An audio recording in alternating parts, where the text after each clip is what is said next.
ஆகட்டும். இந்த பரிசுத்த உன்னதமான ஓய்வு நாளை கர்த்தர் நமக்கு ஆசீர்வதித்து தரும்படியாக கூடி வந்திருக்கிற யாவரையும் இயேசுவின் நாமத்தினாலே உங்களை ஆசீர்வதிக்கிறேன். நானும் உமது மிகுந்த கிருபையினால் உமது ஆலயத்துக்குள் பிரவேசித்து உமது பரிசுத்த சன்னதிக்கு நேராய் பக்தியுடன் பணிந்து கொள்ளுவேன் என்று சொல்லுகிற ஒவ்வொரு பிள்ளைகளும் இன்றைக்கு தேவ சமூகத்தில் பரிசுத்த சன்னதிக்கு நேராய் தேவனுக்கு முன்பாக பயபக்தியோடு தேவனை நோக்கி பணிந்து தொழுது கொள்ளும்படியாக முடிந்தவர்கள் முழங்கால் படியிட்டு கர்த்தரை நோக்கி நாம் பிரார்த்தனை செய்வோமாக. ஹாலே லூயா, ஹாலே லூயா.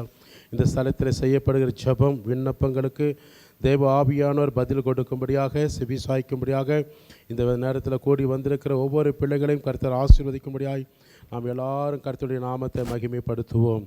இந்த 7வது மாதத்தில் கர்த்தருடைய மகிமையான கரம் நம்மை தொடர்ந்து நடத்தி வருகிற ஒவ்வொரு நாளுக்காக நன்மைக்காக அவருடைய ஜீவனை நமக்கு கொடுத்திருக்கிற தேவனுக்கு முன்பாக நம் கண்களை ஏறெடுத்து அவரை நோக்கி பார்த்து, கர்த்தாவே நீர் எங்களை ஒவ்வொரு நாளும் கண்மணி போல கிருபையாக ஒவ்வொரு நாளும் தடையின்றி விபத்தின்றி ஆபத்தின்றி பொல்லாப்பின்றி எந்தவித மரணத்துக்கு ஏதுவான தீய சக்திகள் மேற்கொள்ளாமல் காத்து வந்ததுக்காக உமக்கு நன்றி செலுத்துகிறேன். எல்லாம் நன்றி சொல்லுங்க. ஹல்லேலூயா. இருதயத்திலிருந்து நல்ல ஒருமன ஆவியோடு நன்றி சொல்லுங்க. கர்த்தர் உங்களுக்கு செய்த சகல விதமான நன்மைகளெல்லாம் சொல்லி தேவனை மகிமைப்படுத்துங்க. கொஞ்ச நேரம் நல்ல தேவனை மகிமைப்படுத்துங்க. இயேசுவே உமக்கு ஸ்தோத்திரம் அப்பா. எல்லாவித ஆசீர்வாதத்தை எங்களுக்கு தந்து இந்த பூமியில் ஒரு குறைவும் இல்லாதபடி காணாதபடி ஆண்டவரே நேரிடாதபடி குறைவுகளெல்லாம் இயேசு கிறிஸ்துவாய் நீர் எங்களை மகிமையான நிறைவாக்குனதற்காக உமக்கு நன்றி அப்பா. இந்த ஸ்தலத்தில் பாண்டல் வருகிற ஒவ்வொரு ஜனங்களும் ஏற்ற நேரத்தில் கொண்டு வருவீராக. தடையில்லாமல் இன்றைக்கு கொண்டு வந்தது போல ஒவ்வொரு நாளும் கொண்டு வருவதற்காக நன்றி செலுத்தினப்பா. இந்த ஸ்தலத்தில் ஆண்டவரை துதித்து பாடி மகிமைப்படுத்தி ஆராதிக்கிற தேவ ஜனங்கள் ஒரு குரலாய் ஒரு மனதோடு ஆராதனையில் பங்கு கொள்ள உதவி செய்யுங்க. வரங்களும் தரிசனங்களும் ஆவிக்குரிய எல்லா வல்லமைகளும் அபிஷேகமும் அந்நிய பாஷையினாலும் தீர்க்க தரிசன வெளிப்பாடுகள் ஒவ்வொரு பிள்ளைகள் ஆண்டரை பெற்றுக்கொள்ளக்கூடிய ஒவ்வொரு பிள்ளைகளிடத்தில் கர்த்தர் அளவில்லாமல் ஊற்றப்படும்படியாக நாங்கள் ஜெபிக்கிறோம். ஆண்டவரே ஹல்லேலூயா. கர்த்தாவே சிறுவர் ஊழியத்தை வல்லமையாக எடுத்து பயன்படுத்துங்க. வேத வசனத்திலும் ஜெபத்திலும் பரிசுத்தத்திலும் குழந்தைகளை வல்லமையாய் பயன்படுத்துங்க. வாலிப பிள்ளைகளோட ஊழியத்தை ஆண்டை பயன்படுத்துவீராக. ஆண்டவரை வாலிபர்கள் அனைவரும் கலந்து கொள்ளவும் ஆண்டை பரிசுத்த ஆவியானவருக்கு ஏற்று தங்களை ஒப்பு கொடுக்கவும் கர்த்தருக்காக நல்ல சாட்சி பெற்ற ஜீவியத்தோடு வாழ்வதற்கும் சபைக்கும் உமக்கும் பிரயோஜனமுள்ள பிள்ளைகளை காணப்பட ஒவ்வொரு வாலிப பிள்ளைகள் எடுத்து பயன்படுத்துவீராக. ஆண்டவரே சங்கீத வாசிக்கும் போது வேத வசனம் ஒவ்வொன்றும் எங்கள் இருதயத்தில் அன்றே பிரயோஜனப்படுத்திக் கொள்ள உதவி செய்யுங்க. அறிவிப்புகளை வாசிக்கும் போது அதை கேட்டு அதன்படி கீழ்ப்படிந்து அர்ப்பணித்து ஒப்பு கொடுக்கிற பிள்ளைகளாய் ஒவ்வொருவரையும் மாற்றப்படும்படியாக ஜெபிக்கிறேனப்பா. உமக்கு ஆண்டு உங்களுடைய கரத்தில் ஆசீர்வாதம் பெற்ற பிள்ளைகள் உங்களுடைய ஆண்டு சமூகத்தில் உங்களுடைய தேவாலயத்துக்கும் ஊழியத்திற்கும் கொடுப்பதற்கு மன ரம்யமாய் கொடுக்கிற ஒவ்வொரு குடும்பங்களையும் கரங்களையும் தொழில்களையும் வியாபார ஸ்தலங்களையும் கர்த்தர் 1000 மடங்கு பெருக செய்யும்படி ஜெபிக்கிறேனப்பா. ஆண்டவரே உங்களுடைய சத்திய வார்த்தைக்காக காத்திருக்கிற பிள்ளைகள் ஏற்ற வேளையில் ஏற்ற நேரத்தில் கர்த்தர் பேசுகிற ஒவ்வொரு வார்த்தையும் எங்களுக்கு அது புரோஜனமாக இந்த சபைக்கு ஆண்டே புரோஜனமாகும். ஒரு ஜனங்களுக்கு ஆசீர்வாதமும் பலப்படுகிற வார்த்தையாகும். ஒரு ஆசீர்வாதத்தின் ஆண்ட வழியை காண்பிக்கிறதாய் ஆண்டு அர்ப்பணிக்கிறவர்களாய் கட்டளைகளுக்கு கீழ்ப்படுகிறவர்களாய் உபதேசத்துக்கு செவி சாய்க்கிற பிள்ளைகளாய் ஒவ்வொருவரையும் நீர் மாற்றப்படும்படியாக நாங்கள் ஜெபிக்கிறோம். கர்த்தாவே ஹல்லேலூயா. கர்த்தாவே உமக்கு மகிமை உண்டாகட்டும். ஆண்டு ஒவ்வொரு பிள்ளைகள் ஜெபிக்கும் போது விசுவாச அறிக்கையோடு சமூகத்தில் நிற்கும் போது அவங்க பெற்றுக்கொள்ள வேண்டிய வரங்கள் மாத்திரமல்ல, சரீரத்தில் ஒரு ஆரோக்கியத்தை பெற்றுக்கொள்ளவும் சரீரத்தில் சகல விதமான ஆசீர்வாதத்தை பெற்றுக்கொள்ளவும் ஆண்டு குடும்ப தேவைகள் பெற்றுக்கொள்ளவும் ஒரு குறைவு இல்லாதபடி கர்த்தர் நித்தமும் காத்து அவர்களை நடத்தும்படியாக ஆண்டு ஒவ்வொரு காரியங்களும் பெற்றுக்கொள்ளவும் அற்புதம் செய்யுங்க. சபைக்கு விரோதமாய் ஆராதனைக்கு விரோதமாய் பாடல் துதி வேலைக்கு விரோதமாய் உருவாக்கப்படுகிற எல்லா தீமைக்கு விலைக்கு காத்துக்கொள்ளுங்க. இயேசுவின் வல்லமையுள்ள நாமத்தில் ஆரம்பம் முதல் முடிவு வரை உங்களுடைய கரத்தில் ஒப்புக் கொடுக்கிறோம். வந்த ஜனங்கள் வந்து கொண்டிருக்கிற ஜனங்கள் பாதுகாப்பாய் துரிதமாய் கொண்டு வாங்க. இயேசுவின் வல்லமையுள்ள நாமத்தில் ஜெபிக்கிறோம் எங்கள் ஜீவன் தந்த நல்ல பிதாவே. ஆமீன், ஆமீன், ஆமீன், ஆமீன். தேவன் நம் ஜெபத்தை கேட்டமைக்காக கரங்களை தட்டி அப்பாவுக்கு நன்றி சொல்லுவோம். ஹல்லேலூயா. உட்காருவோம். இப்பொழுது பாஸ்டர் நம் மத்தியிலே சில பாடல்கள் வழியாக நம்மளை ஆராதனைக்குள் நடத்துவார்களாக. பாடுகிற பிள்ளைகளும் முன்பாக வாங்க.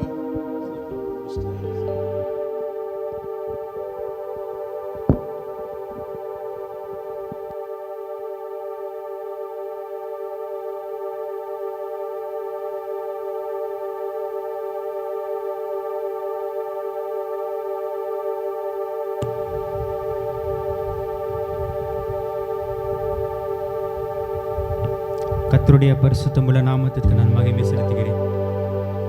எத்தனை பேர் ராஜா இந்த இடத்துல பிரவேசித்திருக்கிற விசுவாசிக்கிறீங்க? என் இயேசு ராஜாவாதி ராஜா இப்பொழுது இந்த ஆராதனை செய்கிற எனக்குள்ள அவர் வீற்றிருக்கிறார். எத்தனை பேர் விசுவாசிக்கிறீங்க? விசுவாசிங்க. நல்ல கரங்களை தட்டி கம்பீரமாக, நல்லா கொஞ்சம் பேராக இருந்தாலும் நாம் தேவனை கரங்களை தட்டும் பொழுது பலத்த கரத்தோட ஓசையோடு நாம் தேவனுக்கு நன்றி செலுத்தணும். நாமே சொல்லுவோமா? இன்னைக்கு தேவன் உங்களை சம்பூர்ணமாய் நடத்துவார். இந்த மாதம் 7வது மாதம். 7 என்கிறது சம்பூரணம், பூரணத்தை குறிக்கிறது. இந்த மாதம் தேவன் உங்களை பூரணமாய் நடத்துவார். ஆமே சொல்லுவோமா? தேவன் உங்களை திருப்தியாக நடத்துவார். கர்த்தரை தேடுகிற ஒரு பிள்ளைகளுக்கும் குறைவே இல்லை. ஆனால் வேத வசனம் சொல்கிறது, சிங்கக்குட்டிகள் தாழ்ச்சி அடைந்து பட்டினியாக இருக்கலாம், ஆனால் கர்த்தரை தேடுகிற ஒரு பிள்ளைகளுக்கும் ஒரு நன்மையும் குறைவுபடாது. ஆமே சொல்லுவோமா? இந்த மாதத்தில் தேவனனை திருப்தியாய் அநேக ஜனங்களுக்கு தேவனனை போஷிப்பார். எத்தனை பேர் விசுவாசிக்கிறீங்க? உச்சிதமான கோதுமையினால் அவர் என்னை போஷிப்பார், கண்மனையின் தேனினால அவர் உன்னை திருப்தியாய் வைப்பார். விசுவாசிங்க. நல்லா கரங்களை தட்டி என் தேவாதி தேவனுடைய நாமத்தை மகிமைப்படுத்துவோமா? ஹல்லேலூயா. கூரை இல்லையே, கூரை இல்லையே, ஆண்டவரை தேடுவர்க்கு கூரை இல்லையே, கூரை இல்லையே, கூரை இல்லையே, ஆண்டவரை தேடுவர்க்கு கூரை இல்லையே. சிங்கக்குட்டிகள் பட்டினி கிடக்கும், ஆண்டவரை தேடுவர்க்கு கூரை இல்லையே. சிங்கக்குட்டிகள் பட்டினி கிடக்கும், ஆண்டவரை தேடுவர்க்கு கூரை இல்லையே, கூரை இல்லையே, கூரை இல்லையே, கூரை இல்லையே, ஆண்டவரை தேடுவர்க்கு கூரை இல்லையே, கூரை இல்லையே, கூரை இல்லையே, ஆண்டவரை தேடுவர்க்கு கூரை இல்லையே. சிங்கக்குட்டிகள் பட்டினி கிடக்கும், ஆண்டவரை தேடுவர்க்கு கூரை. ஹல்லேலூயா. சிங்கக்குட்டிகள் ஆண்டவரை தேடுவர்க்கு புல்லுள்ள இடங்களிலே என்னை மேய்க்கின்றார், புல்லுள்ள இடங்களிலே என்னை தண்ணீரண்டை கூட்டி சென்று தாகம் தீர்க்கின்றார், தண்ணீரண்டை கூட்டி சென்று தாகம் தீர்க்கின்றார். சிங்கக்குட்டிகள் பட்டினி கிடக்கும், ஆண்டவரை தேடுவர்க்கு குறை இல்லையே. சிங்கக்குட்டிகள் ஆண்டவரை தேடுவர்க்கு குறை இல்லையே. எதிரிகள் முன் விருந்தொன்றை ஆயத்தப்படுத்துகின்றார், எதிரிகள் முன் விருந்தொன்றை ஆயத்தப்படுத்துகிறார். என் தலையை எண்ணெயினால் அபிஷேகம் செய்கின்றார். விசுவாசத்தோடு சொல்லுவோமா? இந்த கால வேளையில என் தலையை அபிஷேகத்தினால நிரப்புகிறாக. சிங்கக்குட்டிகள் பட்டினி கிடக்கும், ஆண்டவரை தேடுவர்க்கு கூரை இல்லையே. சிங்கக்குட்டிகள் பட்டினி கிடக்கும், ஆண்டவரை தேடுவர்க்கு கூரை இல்லையே. ஆத்துமாவை தேற்றுகிறார், ஆவி பொழிகின்றார், ஆத்துமாவை தேற்றுகின்றார், ஆவி பொழிகின்றார். ஜீவனுள்ள நாட்களெல்லாம் கிருபை என்னை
எத்தனை பேர் நம்புகிறீங்க?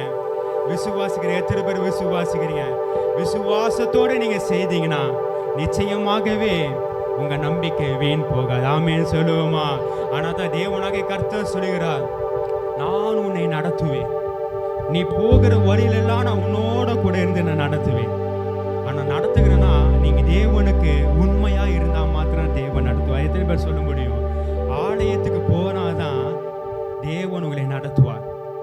ஆனால் தான் பாருங்க, அப்போஸ்தலர் 3ஆம் அதிகாரத்தில் 8வது வசனத்தில் ஸ்லைடில் போடுங்களே. அப்போஸ்தலர் 3:8.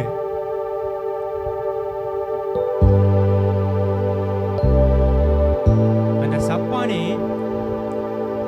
பிச்சை கேட்டு கொண்டிருந்தான் தேவனுடைய ஆலயத்தில். அப்போ பேதுரு யோவானும் தேவனுடைய ஆலயத்துக்கு போறாங்க. அப்போ போகும்பொழுது அவன் பிச்சை கேட்கிறான். பேதுரு சொல்றாரு, என்னிடத்துல எதுவுமே இல்லை, ஆனால் என்னிடத்துல ஒன்று இருக்குது, தேவனுடைய வல்லமை. உடனே அவன் என்ன, இயேசுவின் நாமத்தினால எழுந்து நட என்று சொல்லும் பொழுது அவன் எழுந்து நடந்தான். அவன் எழுந்து மாத்திரம் இல்லை பாருங்க, அவன் குதித்தெழுந்து நின்று நடந்தான். நடந்து குதித்து தேவனை துதித்து கொண்டு அவர்களுடனே கூட தேவனுடைய ஆலயத்துக்கு பிரவேசித்தான். ஆமென் சொல்லுவோமா? அவன் விடுதலை ஆன பிறகு அவன் தன்னுடைய வீட்டுக்கு போகல, தேவனை மறக்கல. அவன் என்ன செய்யறான்? நடந்தான், குதித்தான், தேவனை துதித்து கொண்டு தேவனுடைய ஆலயத்துக்கு சந்தோஷமாக போனான். ஆமென் சொல்லுவோமா? இன்னைக்கு நீங்களும் நானும் சொல்லுங்க, ஆண்டவரே தேவனுடைய ஆலயத்துக்கு போகிறது எனக்கு சந்தோஷம். சில பேர் சந்தோஷம் கிடைக்கிறதுக்காக, மகிழ்ச்சி கிடைக்கிறதுக்காக எத்தனையோ கிளப்புக்கு போறாங்க, எத்தனையோ பார்க்குக்கு, பீச்சுக்கு போறாங்க. ஆனா அது நிரந்தரமான சந்தோஷம் அவங்களுக்கு தராது. நிரந்தரமான சந்தோஷம் எங்கன்னா தேவனுடைய ஆலயத்துக்கு போகிறது நிரந்தரமான சந்தோஷம். ஆமென் சொல்லுவோமா? தேவனுடைய ஆலயத்தில் நீங்க தேவனை உண்மையாய் துதிக்கும் பொழுது கர்த்தர் நிரந்தரமான ஒரு சந்தோஷத்தை, நிரந்தரமான ஒரு மகிமையை தருகிறார். ஆமென் சொல்லுவோமா? ஆனால் தாவீது பக்தன் சொல்லுகிறான், தேவனே உம்முடைய ஆலயத்தின் நடுவிலே உம்முடைய கிருபையை நாங்கள் சிந்தித்துக் கொண்டிருக்கிறோம். இன்னைக்கு காலை வேளை எத்தனை பேர் கர்த்தருடைய நாமத்தை சிந்தித்துக் கொண்டிருக்கிறீங்க? இன்னைக்கு நம்ம எல்லாரும் ஆராதனை செய்யறோம், ஆனா நீங்க எந்த சிந்தனையோட நீங்க இருக்கிறீங்க? ஆனா தாவீது சொல்றாரு, நானும் உம்முடைய ஆலயத்தின் நடுவிலே உம்முடைய கிருபையை நான் சிந்தித்துக் கொண்டிருக்கேன். ஆண்டவரே இன்னைக்கு சொல்லுவோமா? கரங்களை உயர்த்தி கண்களை மூடி, இயேசுவே உம்முடைய கிருபையை நாங்கள் சிந்தித்துக் கொண்டிருக்கிறோம் அப்பா. இந்த காலை வேளை, இந்த ஆராதனை வேளையில உம்முடைய நாமத்தை நாங்கள் மகிமைப்படுத்தி, இயேசுவே இனி நான் ஆலயத்துக்கு போகும் பொழுது நான் ஒரு மன மகிழ்ச்சியோட சந்தோஷமாக ஆலயத்துக்கு வந்து தேவனை துதிக்கும் பொழுது உம்முடைய கிருபையை நான் சிந்தித்துக் கொண்டிருப்பேன் என்று சொல்லுகிற மாத்திரம் கரங்களை அசைத்து தேவநாமத்தை உயர்த்துவோமா? ஆலயம் செல்லுவதே அது மகிழ்ச்சியை தந்திடுதே. ஆலயம் செல்லுவதே அது மகிழ்ச்சியை தந்திடுதே. என் சபையுடனே உம்மை துதித்து உள்ளத்தின்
கூற வந்தோம் யெகோவா தேவனே. துதித்திட வந்தோம் தொழுதிட வந்தோம் தூயவர் இயேசுவை ஆராதிக்க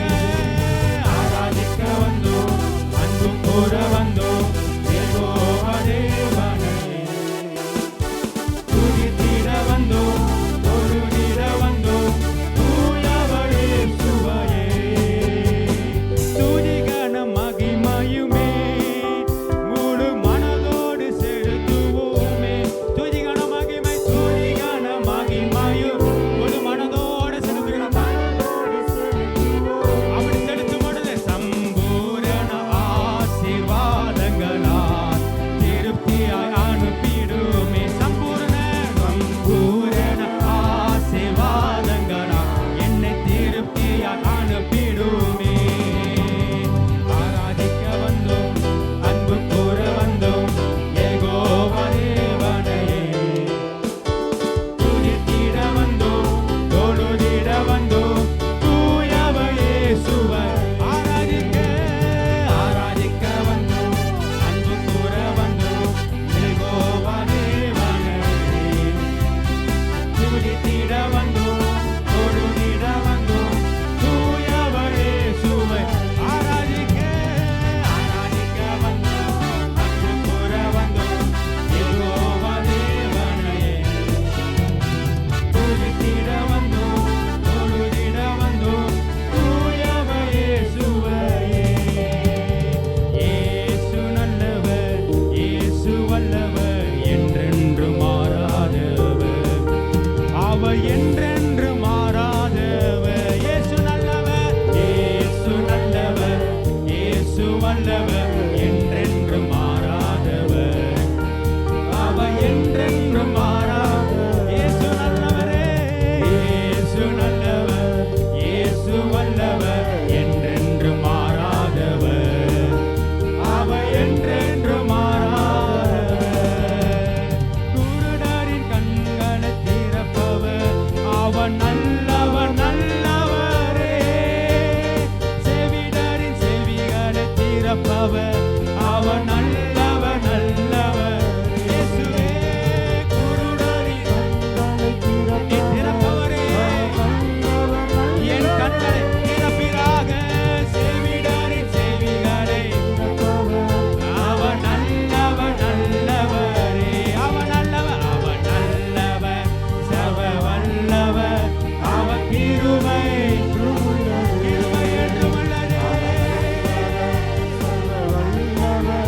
அவர் கிருபை இயேசு நல்லவர் என்றென்றும் மாறாதவர் அவர் என்றென்றும் மாறாதவர். இயேசு நல்லவர் இயேசு வல்லவர் என்றென்றும் மாறாதவர் அவர் என்றென்றும் மாறாதவர். வியாதியில் விடுதலை தருபவர் அவர் நல்லவர் நல்லவரே. பாவத்தை மன்னிக்கும் பரிசுத்தர் அவர் நல்லவர் நல்லவரே. வியாதியில் விடுதலை அவர் நல்லவர் நல்லவரே.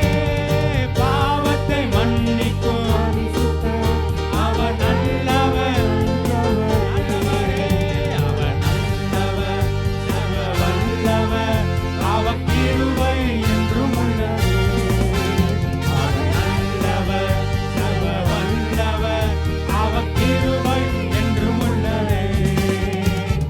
இயேசு நல்லவர் இயேசு வல்லவர் என்றென்றும் மாறாதவர் அவர் என்றென்றும் மாறாதவர். இயேசு நல்லவர் இயேசு வல்லவர் என்றென்றும் மாறாதவர் அவர் என்றென்றும் மாறாதவர். துன்பத்தில் ஆறுதல் அளிப்பவர் அவர் நல்லவர் நல்லவரே. என் பாரங்கள் யாவையும் நீக்குவார் அவர் நல்லவர் நல்லவரே.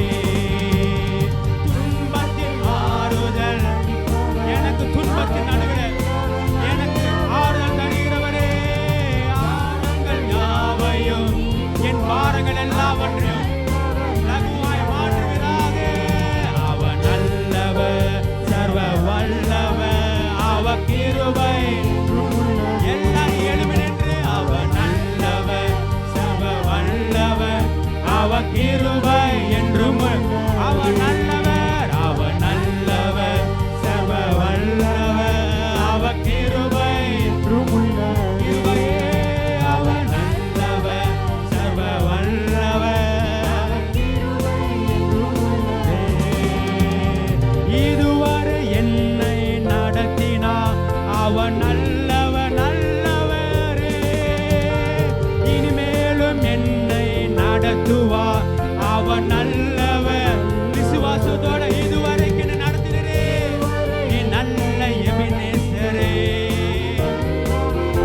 யாவையும் சந்திப்பார்.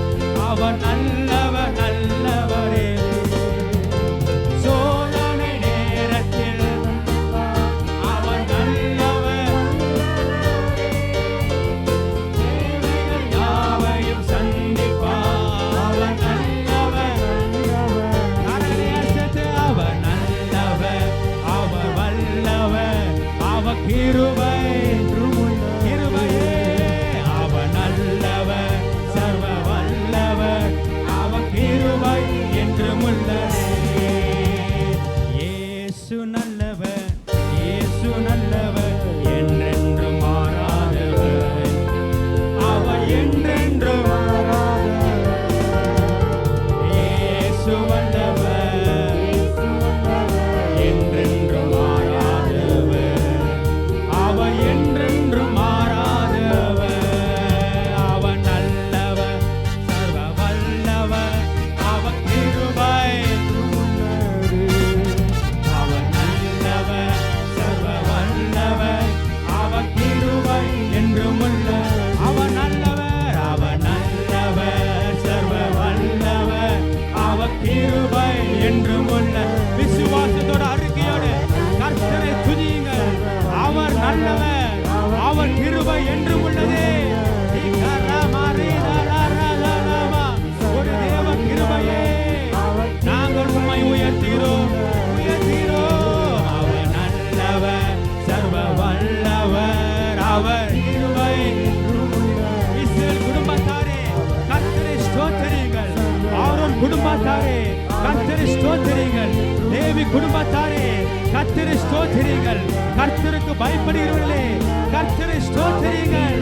அவர் கிருபை என்று உள்ளதே.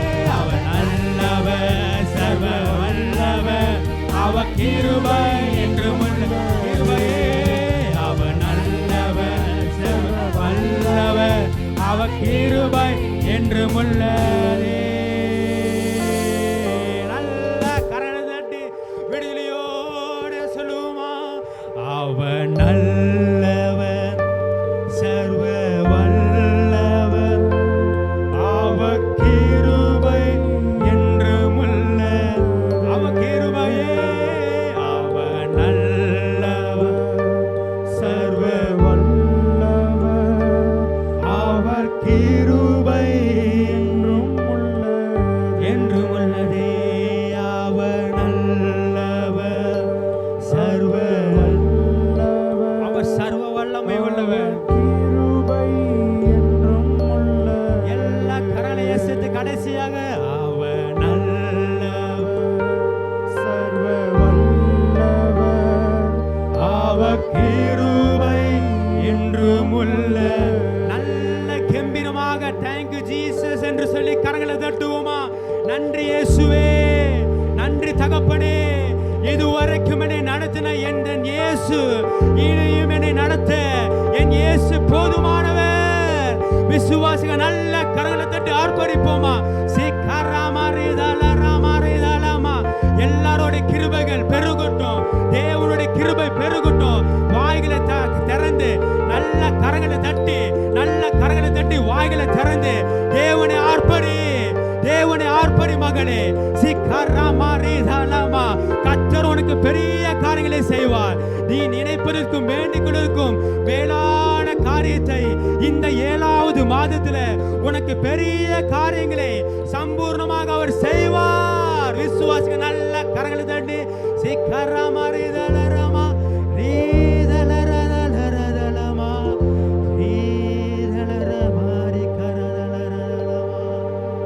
எத்தனை பேர் விசுவாசிக்கிறீங்க? ஒரு விசை கண்களை திறந்து என்னை பாருங்க. ஒரு விசை கண்களை திறந்து என்னை பாருங்க. தேவன் இந்த மாதத்துல உங்களுக்கு பெரிய காரியங்களை செய்வார். பெரிய காரியங்களை செய்வார். நீங்கள் உண்மையாய் தேவனை ஆர்ப்பரிப்பீர்களானால் தேவன் உங்க வாழ்க்கையில சம்பூர்ணமாய் நடத்துவார். திருப்தியாக நடத்துவார். இந்த 7வது மாதத்துல பிறருக்கு கொடுக்கிற அளவுக்கு தேவன் உங்களை கைகளை உயர்த்துவாராக. எத்தனை பேர் விசுவாசிக்கிறீங்க? ஆனா தாவீது பக்தன் சொல்லுகிறான் பாருங்க. சங்கீதம் 126 சங்கீதத்துல 3 3வது வசனம், கர்த்தர் நமக்கு பெரிய காரியங்களை செய்தார், இது நிமித்தம் நான் மகிழ்ந்திருக்கிறோம். ஆமென் சொல்லுவோமா? நீங்க புறஜாதி மக்களிடத்துல சொல்ல வேண்டாம், கர்த்தர் எனக்கு பெரிய காரியங்கள் என்று சொல்லி நீங்க புறஜாதி மக்கள் கிட்ட சொல்ல வேண்டாம். புறஜாதிகளே சொல்லுவாங்க. 2வது வசனத்தை போடுங்க, 2வது வசனத்தை போடுங்க. அப்பொழுது நம்முடைய வாய் நகைப்பினாலும் அவருடைய நாவு ஆனந்த சத்தத்தினால் நிறைந்திருக்கிறது. அப்பொழுது கர்த்தர் இவர்களுக்கு பெரிய காரியங்களை செய்தார் என்று புறஜாதிகளுக்குள்ளே சொல்லிக் கொண்டார்கள். ஆமென் சொல்லுவோமா? நீங்க போய் புறஜாதி மக்கள் கிட்ட சொல்ல வேண்டாம், புறஜாதிகளே சொல்லுவார்கள், கர்த்தர் மெய்யாகவே இவர்களுக்கு பெரிய காரியங்களை செய்தார், மெய்யாகவே கர்த்தர் இவர்களோடு கூட இருக்கிறார், இந்த தேவன் செய்கிற காரியம் மகத்துவமானது. ஆமென் சொல்லுவோமா என்று சொல்லி அவர்களே சொல்லிக் கொள்வார்கள். ஆமென் சொல்லுவோமா? இதுதான் கர்த்தருடைய செயல். இதுதான் இந்த மாதத்தில் உங்களுக்கு நடக்க போகிறது. இதுதான் கர்த்தருடைய மகத்தான செயல். ஆமென். வாசல்களே உங்கள் தலைகளை உயர்த்துங்கள், அநாதி கதவுகளே உயருங்கள், மகிமையின் ராஜா உங்களுக்கு முன்பாக உட்பிரவேசிப்பாராக. யார் அந்த மகிமையின் ராஜா? அவரே வல்லமையும் அவரே மகத்துவமான பராக்கிரமமான கர்த்தர். ஆமென் சொல்லுவோமா? இன்னைக்கு கர்த்தர் உங்களோட உலாவுகிறார். விசுவாசிக மாத்திர நல்ல கரங்களை தட்டி என் தேவனுடைய நாமத்தை மகிமைப்படுத்துவோமா? இன்னைக்கு அடைக்கப்பட்ட நிலைமையில நீங்க இருக்கலாம், இன்னைக்கு அடைக்கப்பட்ட நிலைமையில நீங்க பாரத்தோட இருக்கலாம். ஆனா கர்த்தர் எரேமியாவை பார்த்து சொல்கிறார், அவர் அடைக்கப்பட்ட நிலைமையில இருக்கும் பொழுது கர்த்தர் எரேமியாவை பார்த்து சொல்றார், நீ என்னுடைய நாமத்தை நோக்கி கூப்பிடும் பொழுது நீ அறியாததும் உனக்கு எட்டாததுமான பெரிய காரியங்களை நான் உனக்கு செய்வேன் என்று ஏசாயா எரேமியாவுக்கு சொன்னது போல தேவனாகிய கர்த்தர் உங்களுக்கும் பெரிய காரியங்களை அவர் செய்ய அவர் சித்தமுள்ள தேவனாக இருக்கிறார். எத்தனை பேர் விசுவாசிக்கிறீங்க? விசுவாசிங்க. நல்ல கரங்களை தட்டி விசுவாசிக்கிறேன். நன்றி ஏசாயா. எனக்காக யாவும் செய்து முடிக்கும் என் தேவன் இருக்க பயமே இல்லை. எனக்காக யாவும் செய்து முடிக்கும் என் தேவன் இருக்க, எனக்காக யாவையும் செய்ய, எனக்காக யாவும் செய்து முடிக்கும் என் தேவன் இருக்க பயம். எல்லாவற்றாலும்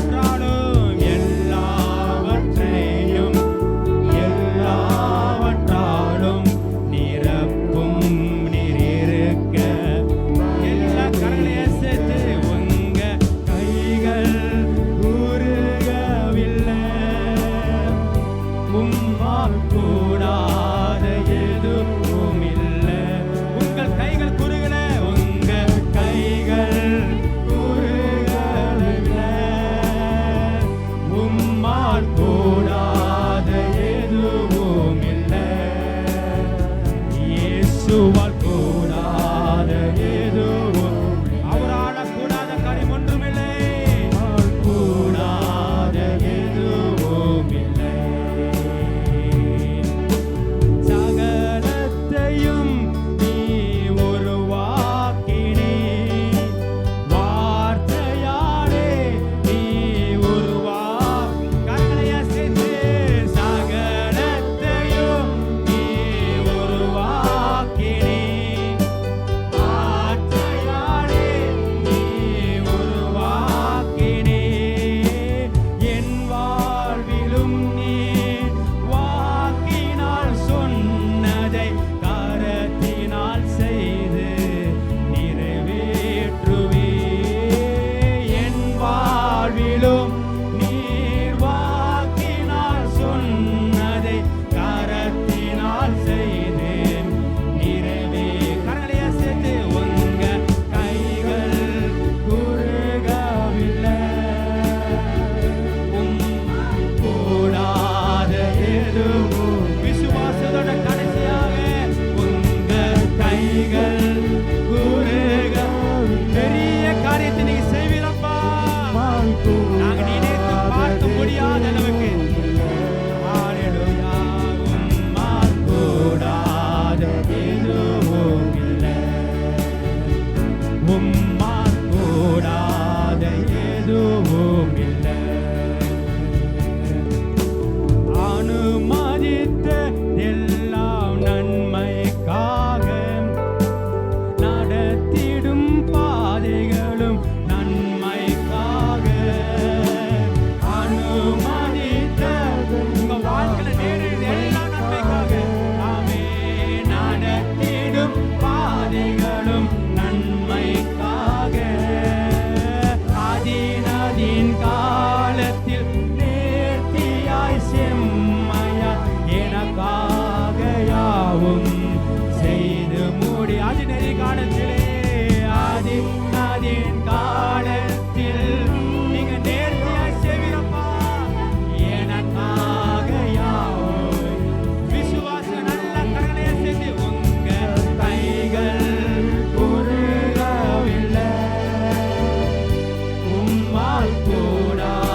அதிசயமே அதிசயம் உங்க வாழ்க்கையில அவர் அதிசயமாய் நடத்துவாராக.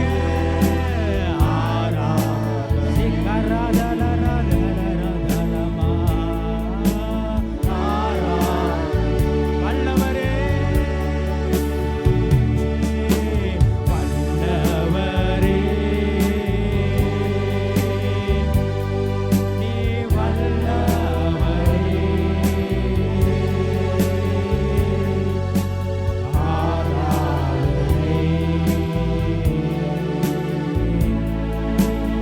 ஆராதனை அவர் பரிசுத்தரே பரிசுத்தரே படைத்தவரே படைத்தவரே. ஆராதனை ஆராதனை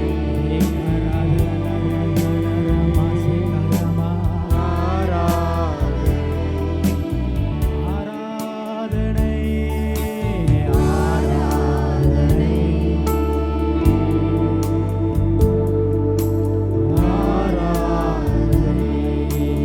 ஆராதனை இயேசுவுக்கே ஆராதனை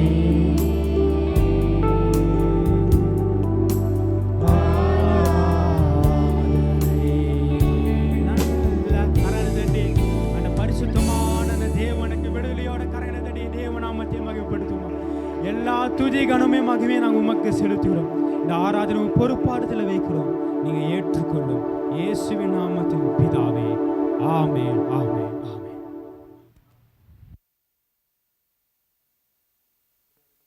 நான் நன்றி செலுத்துகிறேன். நாம் இப்பொழுது நின்ற வண்ணமாய் சங்கீத வாசிப்போம்.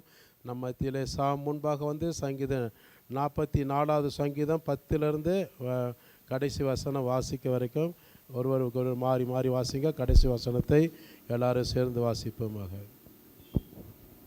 44ஆம் சங்கீதம் 11 நீர் எங்களை ஆடுகளைப் போல இரையாக ஒப்பு கொடுத்து ஜாதிகளுக்குள்ளே எங்களை சிதறடிக்கிறீர்.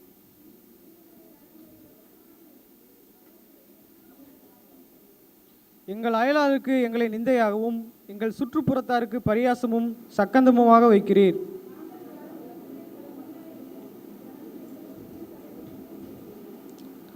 நிந்தித்து தூசிக்கிறவனுடைய சத்தத்தின் நிமித்தமும் சத்துருவ நிமித்தமும் பழி வாங்குகிறவன் நிமித்தமும்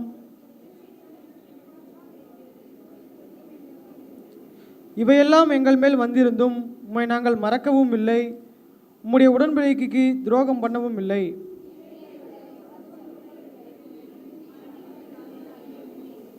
எங்கள் இருதயம் பின்வாங்கவும் இல்லை, எங்கள் காலடி உம்முடைய பாதையை விட்டு விலகவும் இல்லை.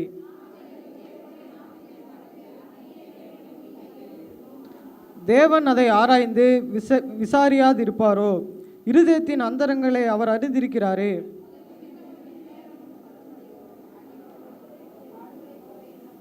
ஆண்டவரே, விழித்துக்கொள்ளும், ஏன் நித்திரை பண்ணுகிறீர்? எழுந்தருளும், எங்களை என்றைக்கும் தள்ளிவிடாதிரும்.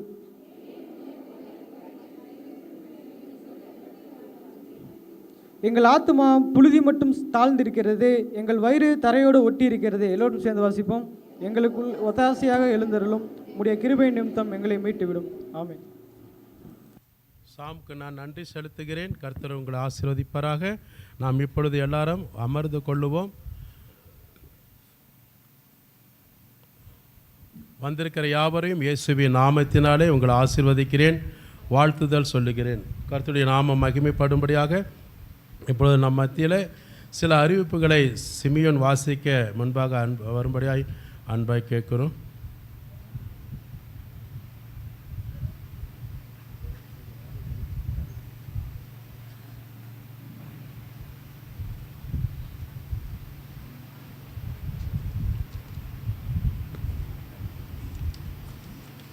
கர்த்தருடைய நாம ஸ்தோத்திரம். இன்று 2ஆம் நாள் முடிந்த பிறகு வாலிபர் சிஏ கிளாஸ் நடைபெறும். வாலிப பிள்ளைகள் அனைவரும் கட்டாயம் கலந்து கேட்டுக்கொள்கிறோம். எஸ்தர் பெண்கள் ஜெப கொடுக்கை நாளை நடைபெறாது, அடுத்த வாரம் அறிவிக்கப்படும் என்று தெரிவித்துக் கொள்கிறேன். சபை கட்டுமான பணி அடுத்த வாரம் ஆரம்பிக்கப்படும். அதற்காக அமௌண்ட் கொண்டு என்ன கொடுக்கும்படி தாழ்மையுடன் கேட்டுக்கொள்கிறேன். வேத வினா மெகா போட்டி இந்த மாதம் 26ஆம் தேதி நடைபெறும். என்னாகவும் அப்போஸ்தலர்களிலிருந்து கேட்கப்படும் கேள்விகளுக்கு ஆயத்தம் கேட்டுக்கொள்கிறேன். வருகிற வெள்ளிக்கிழமை காலை 10 மணிக்கு நம்ம உபவாசம் நடைபெறும் தெரிஞ்சுக் கொள்கிறேன். ஆமீன். கர்த்தருக்கு ஸ்தோத்திரம். சிமியோனுக்கு நன்றி. சிமியோன் கொஞ்சம் ஒரு நிமிஷம். சிமியோன் ஒரு நிமிஷம்.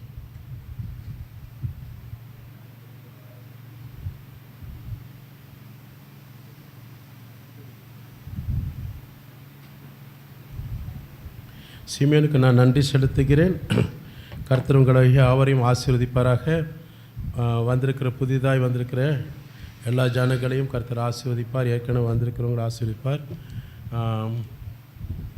அடுத்தது நம்ம ஒரு சில அறிவிப்புகளை நான் மேற்கொண்டு உங்கள்கிட்ட நான் சொல்ல கடமைப்பட்டிருக்கிறேன். நமக்கு இந்த செகண்ட் ஆராதனையில் நமக்கு இன்ஜினியர் இங்கே வராங்க.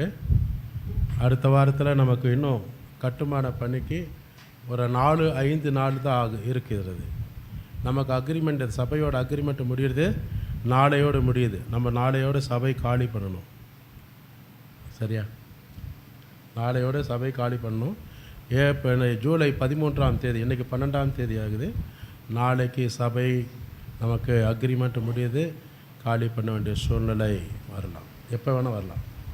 அதுக்காக நீங்கள் பயந்துட்டு வேறு இடத்துக்கு போயிடாதீங்க. சரிங்களா? ஆண்டவர் நமக்கு ஒரு நல்ல ஆலயம் கட்டி கொண்டிருக்கிறார், கட்டி கொடுத்துட்ருக்கிறார். கர்த்தருக்கு ஸ்தோத்திரம். இன்றைக்கு நமக்கு ஆக்சுவலாக பார்த்துட்டிங்கன்னா இன்ஜினியர் அவர் இன்றைக்கு செகண்ட் ஆராதனையில் அங்கே ஆராதனை முடிச்சுட்டு இங்கே வருவார். வந்தவொடனே நம்மக்கிட்ட சில எஸ்டிமேட்டு எவ்வளோ ஆகும், அந்த காங்கிரீட் போடுறதுக்கு எவ்வளோ ஆகும், எவ்வளோ ஒரு ஸ்கொயர் ஃபீட்டுக்கு எவ்வளோ, அது போக இப்போ எக்ஸ்ட்ரா அவர் சொல்லியிருக்கிறார். பீம்கெல்லாம் டபுள் சார்ஜ் போட்டிருக்கிறாரு. சிமியோன் பீம்கெல்லாம் நான் உங்களுக்கு முடிஞ்ச பிறகு சொல்கிறேன். அந்த இதுக்கு 1 டன்னு சொன்னது காங்கிரீட் ரூஃபுக்கு அடித்து கொடுக்க மாட்டோம். லேபர் சார்ஜ் மட்டும் ஒரு ஸ்கொயர் ஃபீட்டுக்கு. அப்போ பீமுக்கு டபுள் சார்ஜ் 250 ரூபா வரும், உங்களுக்கு 220 ரூபான்னு சொல்லியிருக்காரு. வந்தால் கேட்டுக்கலாம். அது தனி பீம்ன்றது ரொம்ப 4 பீம் வரும். அப்போ அதனால் அது வேறு எக்ஸ்ட்ரா திடீர்னு ஒரு பெரிய குண்டு ஒன்று போட்டுட்டார். எனவே கிட்டத்தட்ட பார்த்துட்டுன்னா ஒரு 3 லட்சம் பக்கத்தில் காங்கிரீட் அந்த கூலி மட்டும் வரும் போல இருக்குது. அந்த அடித்து கொடுக்க கூலி மட்டும் வரும் போல இருக்குது. வேறு வழியில். அதனால் இன்றைக்கு நல்லா ஜெபம் பண்ணிக்கங்க தயவுசெய்து. ஆண்டு உங்களை ஆசீர்வதிப்பாராக. கட்டுமான பணிக்காக நீங்கள் அதிகமாக ஜெபம் பண்ணுங்க. நீங்கள் உங்களுக்கு கொடுக்க விருப்பம் இருக்கிறவங்க நீங்கள் சிமியோன் அவங்கக்கிட்ட கொடுங்க. ஏன்னா பகுதியிலேயே கட்டடம் நின்றுச்சுன்னா நமக்கு ரொம்ப அசிங்கம். ஆனால் காங்கிரீட்டுன்றது பகுதியில் நிறுத்த முடியாது. ஒரு வேலை செஞ்சுட்டு அடுத்த வேலை அப்புறம் பார்த்துலாம் சொல்ல முடியாது. சன்ட்ரிங் அடிச்சிட்டாங்கன்னா அடுத்தது அவங்க அதை முட்டு 21 நாளுக்குள்ளே அதை கழட்டிடுவாங்க. அந்த சன்ட்ரிங் கழட்டிடுவாங்க. அப்போ அடுத்த செகண்ட் உங்களுக்கு தெரியும். முடித்த பிறகு அப்போவே இல்லை அடுத்த நாளே நம்ம காங்கிரீட் போடணும். காங்கிரீட் போட்டதில் நம்ம அதை அந்த சன்ட்ரிங் அடித்தவங்க அவங்க மெட்டீரியல்ஸ் எல்லாம் எடுத்துகிட்டு போயிடுவாங்க. அது நல்லா உங்களுக்கு புரியும். மற்ற காரியம் கிடையாது. அதனால் அந்த சன்ட்ரிங் அடித்த செகண்டே நம்ம என்ன செய்யணும்னா காங்கிரீட்டு போட்டாகணும். அது போக காங்கிரீட்டுக்கு முன்னாடி ப்ளம்பிங் வேலையெல்லாம் உள்ளே இருக்கும், எலக்ட்ரிக்கல் வேலை இருக்குது. ஆனால் கம்பி கட்டி முடித்த பிறகு அது உள்ளே ப்ளம்பிங் வேலையெல்லாம் இருக்கும். எலக்ட்ரிக்கல் அவங்களும் வருவாங்க. இன்றைக்கி அவங்களும் வர சொல்லியிருக்கிறேன். ப்ளம்பிங் வேலை இருக்குது, எலக்ட்ரிக்கல் வேலை இருக்குது. அவங்களுக்கு தனியாக இப்போ நிறைய எங்கெங்கே லைட்டு வைக்கணும், எந்தெந்த இடத்துல கனெக்ஷன் கொடுக்கணும், எந்த இடத்துல ஃபேன்லாம் வைக்கணும் அப்படின்னு சொல்லி மேலேயே எல்லாமே அதுக்கு நிறைய மெட்டீரியல் வாங்கி கொடுக்கணும். எலக்ட்ரிஷியல் மெட்டீரியல்லாம் வாங்கி கொடுக்கணும். அவங்களுக்கு வேலை முடித்த பிறகு சன்ட்ரிங் வேலை முடித்த பிறகு அவங்களுக்கு லேபர் கொடுத்தாகணும். சரிங்களா? அதனால் மிகப்பெரிய ஒரு செலவு அது இருக்கிறது. ஆண்டுடைய சமூகத்தில் ஜெபித்து கொண்டிருக்கிறோம். எனக்கு தூக்கமே இல்லை. நேற்று தினத்தில் கரெக்டாக 40 நிமிஷம் தான் நான் தூங்கியிருக்கிறேன். நான் அதில் நிற்கிறேன். எல்லாம் இந்த ரொட்டேஷன் கவலை தான். வெறும் 40 நிமிஷம் கர்த்தருடைய சமூகத்தில் ஜீவனோடு சொல்கிறேன். 40 நிமிஷம் தான் நான் அது நேற்று தூங்கினதே. அதோடு நிற்கிறேன். எல்லாம் ஏன்னா நாள் நெருங்க கவலைகளும் பயங்களும் பிரச்சனைகள் இருக்கிறது. அதனால் பார்த்துங்க. நீங்கள் நல்லா ஜெபம் பண்ணுங்க. அவங்கள ஏதோ நான் வற்புறுத்தல தொந்தரவு பண்ணல. கர்த்தர் உங்களை ஆஸ்வதிப்பார். எஸ்தர் பெண்கள் ஜெபம் ஐயா சொன்னது. ஏன்னா நாங்கள் சென்னை போகிறதுனால அது அடுத்த வாரம் தள்ளி வச்சுருக்கு. அதே மாதிரி வெள்ளிக்கிழமை 3வது வாரம் இரவு ஜெபம், அதுவும் அடுத்த வாரம் வச்சுருக்கிறோம். ரொம்ப டயர்ட்னஸோடு நாங்கள் வருவோம். அதனால் அப்போவே உங்களுக்கு பண்ண முடியாது. அது மாதிரி சென்னையில் ஒரு பிரசங்கம் சர்ச்சில் பண்ண சொல்லியிருக்கிறாங்க, அதுக்கும் போய் ஆகணும். கர்த்தருடைய நாமத்துக்கு மகிமை உண்டாகட்டும். இப்பொழுது ஒரு முக்கியமான காரியத்தை சொல்ல நான் விரும்புகிறேன். இந்த பரிபூர்ண ஜீவன் புஸ்தகத்தை எல்லோரும் வாங்கிக்கோங்க. போன வாரம் கொடுக்க நான் மறந்துட்டேன், நீங்கள் வாங்கிட்டு போக மறந்துட்டீங்க. சரியா? இதை கொடுத்துடுங்க. அதுக்கு முன்னாடி நம்ம ஜெபம் பண்ணி முடிச்சாவே கொடுத்துடலாம். நான் இது கையில் வச்சுக்கோங்க. பாப்பா நீங்களும் கை வச்சு நீங்கள் ஷேர் பண்ணிக்கோங்க. விலை 10 ரூபாய். நாங்கள் கான்ஃபரன்ஸ் மீட்டிங் போகும்போது அமௌண்ட்டு கொடுக்கணும் ஸ்தாபனத்துக்கு. சரி, இப்போ அதை நான் சொல்லும்போது கொடுத்தா போதும்.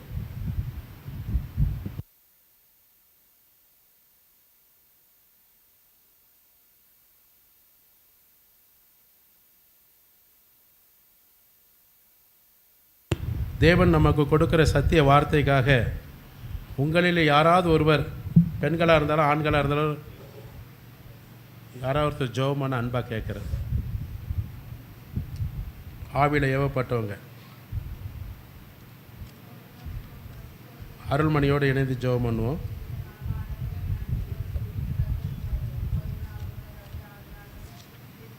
வருகிற ராஜா ஆராதனை ஆண்டவரே மகிமையாய் நடந்தது நன்றி செலுத்துகிற ராஜா.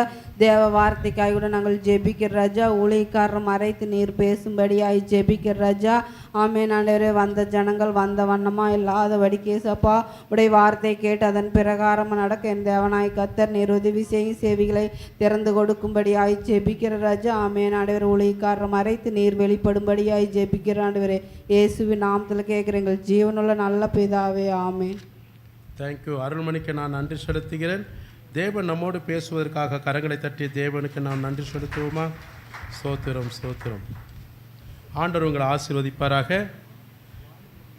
இன்றைக்கு தேவன் கொடுத்திருக்கிற விசேஷித்த செய்தி